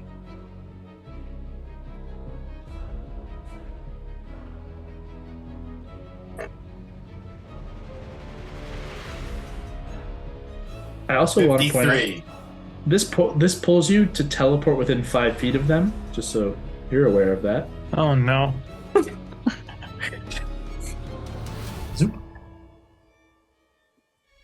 Part of that is, as an action, you choose a creature within 30 feet. You force them to make charisma save against your spell save DC while you teleport to an unoccupied space within 5 feet. If the creature fails, you force it to feel the pain of the innocent blood that has spilt and live it in excruciating detail. If it's frightened of you, it makes it save at disadvantage. It's not. It's once per long rest. 10d8, and they are stunned until the beginning of your next turn. Ooh. What was the total damage? 50 what? 53. 53 points of damage. Gord, this has been a very clutch moment. Nice. Johnny is huge. With that, you watch it stare down this 15-foot tall, demonic, fucking pure, smoking black nightmare creature. And it just stares. It stops kind of moving. It doesn't breathe. It doesn't really do anything more. It's almost like as still as a statue, other than this kind of like constant death rattle that you hear all around. But it is now stunned until the start of Gord's next turn. Love. That brings us around the board to Alex. Actually, I guess, Gord, you still have 15 feet of movement and a bonus action. And a bonus. Should you use it? Should you wish to use it? I'm just going to move. Can I just move back to where I was originally? You can get to there. You can be on your way. That's as far as you can get, though, unfortunately. Well, I guess you can feel that agility. Ooh, can I do Herald of Death as a bonus action? Absolutely. Yes. All the matron of the ravens. You invoke the heraldry of the matron of ravens, and unfortunately, this creature cannot be frightened, and therefore, that part doesn't matter. But you get temporary HP and all the other cool stuff. I'm resistant to fire and immune to fear. There you go. Love. Lovely, useful features. That is going to take us to Alexander's turn on the other side of the board. Alexander, Mary, you're now conscious. He's pretty fucked up too. Yeah. And he is just going to hide and tuck around the corner of the ruins that you guys are near, and take a potion himself, and just end his turn there. As you can still see, he's kind of shaken and like still reeling from the kind of mind fuck of the exploding gate gem. As we go down to Brawley again, now with this guy stunned. Could we, if he's stunned, could we try and get these chains off him? Could we try and attack the chains? Maybe it's easier or something? Like, what do we do here? It's up to you guys. It automatically fails strength and dexterity saves, and then attacks against it have advantage. I mean, at this point, like, is it still not looking hurt, despite the fact that Gord just did like 50-something damage on it? I mean, it looks slightly more hurt, but it still looks pretty hardy. I say we try and get these chains off. Brawley once talked to a baby cracker. Yeah. Yeah. She can try. You want her to try and she'll physically pull lose them her off? rage. If she doesn't attack him, What if she attacks she's the going to chain? lose her rage. If it's not a creature, it does not account. Yeah. Maybe Hondo does it. She could just Well, keep it's definitely gonna- wailing on this thing. Potentially, someone can try. I just know everyone's gonna have advantage right now. 'Cause it's Okay, stunned. Brawley wails on it. She saves on the necrotic aura, the annihilating aura, so she doesn't take any damage from that. And I think it makes sense for Brawley just to keep fucking hammering down. Yeah. Pulling away. 26 hits, and she has advantage. There's a natural 20. So Hell yeah. natural Jesus 20 Christ. on the second and a 26 on the first. So let's roll these. No, don't. I hate that. Go away. I don't like when it rolls 2 d8s. I like to roll 1 d8 and double it. So for that one, it's going to be d8 and then 2 d8 for thunder. Isn't her thing do something extra and she crits? It does a thunderous critical. So that is 19 doubled to 38 plus 8 for 46 on that one. And thunderous critical. When you score a critical hit with this weapon, it erupts with a booming thunderous roar. If the target is large or smaller, it must succeed on a strength save or be pushed No, away. it's not going to matter. It is too big to be thrown, unfortunately. It's all right. But it does deal an additional 3d6. Nice. So 1, 2, 3, which is also doubled. So another 12 to 24. Oh God. So that's 70 points on that hit. And the first, which was 11. And one total now. another 3. So 14 on that other one for 84 total. Yep. Oof, Raleigh. Come on, yeah. With 84 now, and Gord's penance, now we're looking a little rough. A little rough. Just a little. It's looking to be at a third of its hit points left. Okay. Stunned and unable to like defend itself and do any of these other things. You're starting to see tears in its like form, and rather than bleed, you just see it open, and like these tears in its like physical form begin to open into just black holes are ripping into its body, and slowly kind of like pulling it apart from the inside. That is Alana's action. She saves the annihilating aura. Bonus action, I don't think she has a whole lot. She's already raging, so I think that would be the end of Alana's turn. She's going to keep tanking, doing her thing. That takes us to Mary. Okay. I'm gonna look at Val and be like, dude, there's one more fucking crystal we could get. It's died. I could try to dispel it. I don't know, maybe that won't hurt as much. Okay. I'm gonna climb Let's up go. on Fern. You're going to climb on Fern? Okay. Yep. You're going to mount Fern and then hold Mage's Bane, holding the dispel action of it. Yes? Yep. Okay. I'm gonna take a potion just in case. Yeah, for sure. Bonus action, swig a potion, Yeah. and hold your action for Mage's Bane's dispel feature. Yeah, and Great. yeah, I'll just look up over Alexander. Just give him like a very quick, good, okay. He Stay gives a fucking nod now. and then telepathically just says, "You got this."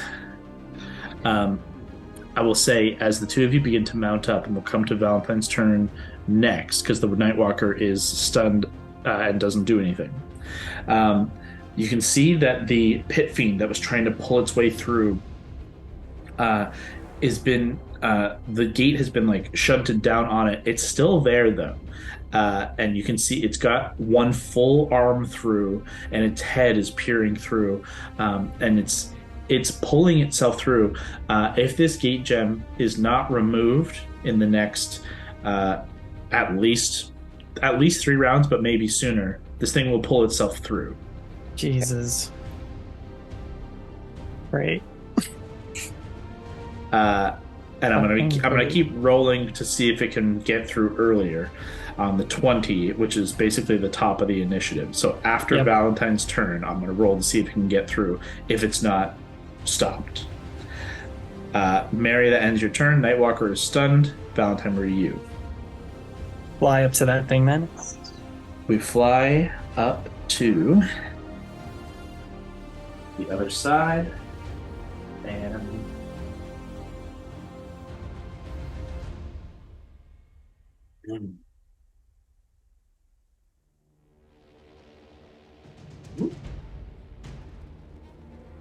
the two of you are up top.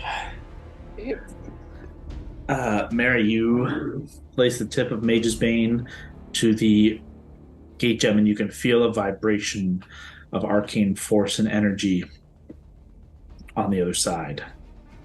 Okay. Do you do it? Here goes fucking nothing. Okay. It is going to be a dispel. Yeah, so it's a d20 plus my intelligence, right? It is an intelligence check, yeah.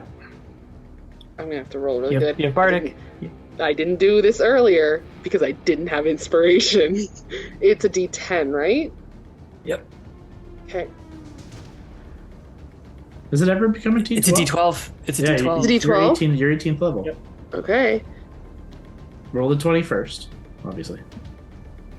So the dice is a 14. I have a plus Right. 2. So Right? 16 on the dice. 16 on the dice. There's Okay. no way that's enough. No. Confidently, no. The d12 is a 9. It's good. A 25 total. Yeah. It is a DC 19 as a 9th level, essentially the gate level spell. Wow. And as Thank this you is for the inspiration. You just As think this- about our friendship. as this is the most recent applied gate gem, it doesn't have the full like sunk in effect, and as you push the dispel through, there is a small reverberation. I need both of you to make wisdom saving throws. Oh, that danced on like a 3 for so long. Mine danced on a 20 and then hit the 2, so I got 5. Sorry, Mira, Dirty was 20. yours? 20 Dirty succeeds. I need also for Fern. Oh, yeah. Oof, Jesus, Kyle, come on, man. You doing? What do you add to that, 2? Okay.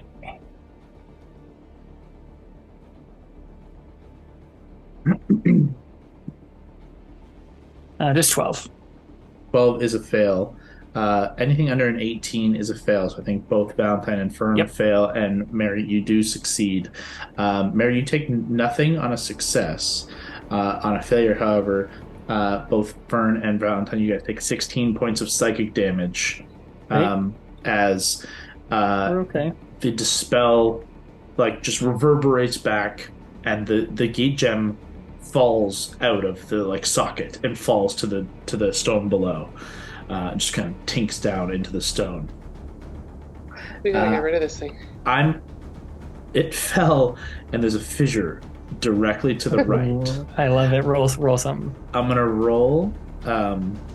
As it goes to fall, Mary, you did not get kind of hit by the wave of psychic. If you wanted to try and snag it, I would give you a save to try and snag it. Otherwise, I'm going to roll to see if it falls into the fissure or not. I'll try to grab it. Okay. Make a dexterity saving throw. 14 on the dice. So that's a dirty 20. Yeah, you swoop down off of the side of Fern and just like swing around Legolas style, catch it, and swing back up onto the other side with the gate gem in your hand and Mage's Bane in the other. What is it? What's it like? Look like? Like, is it still pulsing? Like, what's the? It just looks like it just looks like a big amethyst now. Okay. Yeah, like Mary, it just feels dull and heavy.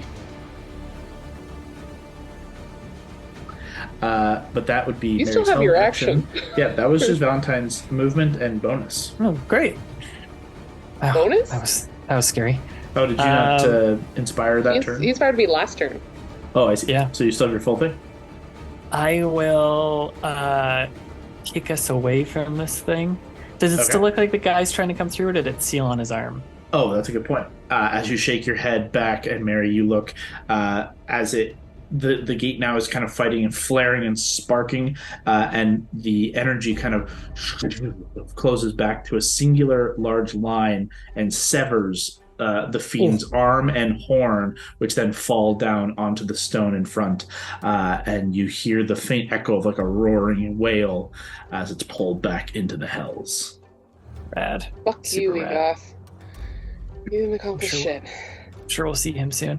I'll like wheel us around, get us some air, and I'm just gonna Eldritch Blast this this big bat over here. You have advantage on each strike as it's still stunned.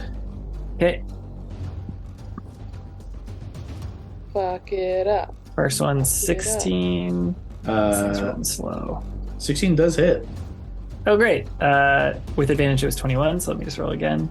That was just one of them. 16 again. Let's roll for advantage. That one.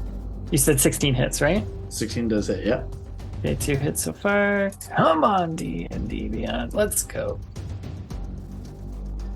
That's 21, but roll with advantage, see if we get a 20. We don't. So that's 3 hits. And then the last one, here we go. 8. So that's 19. See if we get the 20. Nope. Like 4 hits, no natties. That's all good. So let's go.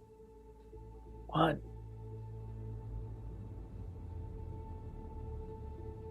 Oh, so first is 6 damage. Then we got with your +5. Yeah. Then we got 13 damage, so that's 19 total. Mm-hmm. Then we got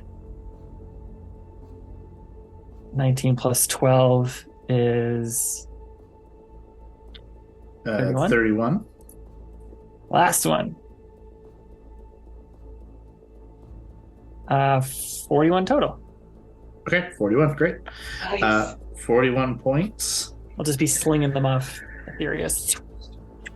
That is, looking pretty hurt now. Each one of the Eldritch Blasts you see puts a hole through it as you're hitting it from the back, and it just punches 4 different holes that, like, almost now it's becoming almost like a liquefied form that it punches through, and it just leaves this vacuous hole that is slowly eating away from itself.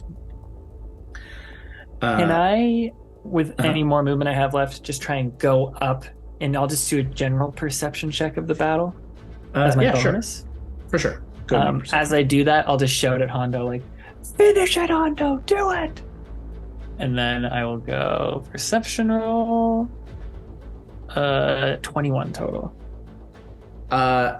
You don't see any major movement, more so than what was seen before. Right. The lines are still holding on the front, and no, you don't see any other big action coming from other big bads as of now. Everything is kind of in the standstill where you left it a few minutes prior. Perfect. And my turn. Valentine, top of the round. The fiend is no longer, so we come back to Hondo. Gord on deck. Hondo, this baby's waiting for you. Well, let's try another dragon breath. Okay. Dragon breath. You You know, could you get have insane- here's the thing, you could get insane You have sneak attack on advantage this. right now. You have advantage on it right now. So if you crit with Whisper, you might just murder it. And that Dragon's Breath lasts an hour. You're not going to lose it. That's true. Okay, that's fair. Fine. We'll go in with a strike to the neck with Whisper. You Love. got it. You fly in. We're gonna dive right in. Right Love at it. neck height. Go ahead and make an attack with advantage with Whisper. You will get sneak attack guaranteed. Well, let's see that And- 20. Let's see that 20. The roll is 20. What Yes. the hell? Oh my god. With just a little bit of convincing, Hondo Jesus. comes in with the killing Hondo blow. starts to go like, and Val and Mary are both in our brains. Use your fucking legendary weapon. Just hit it. Yeah, go ahead and roll all your sneak Roll a attack fuck ton of dice. Jesus. and your Whispers Whisper does damage something roll. special. It's a fear right? effect. It's not going to change Never anything. mind. But isn't there like 3 more dice or something like that? I think you have 3d4 psychic damage on it. So I get 3d4. Can I use Psychic Blades on that? Absolutely, yeah. Throw it on. My god, All he's right, going just- in. He's going in. So Psychic Blades is 3d6. So 1, 2, 3.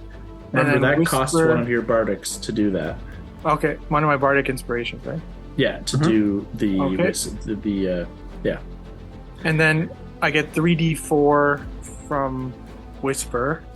1, 2, 3. And then with sneak attack, I get 7d6. 70.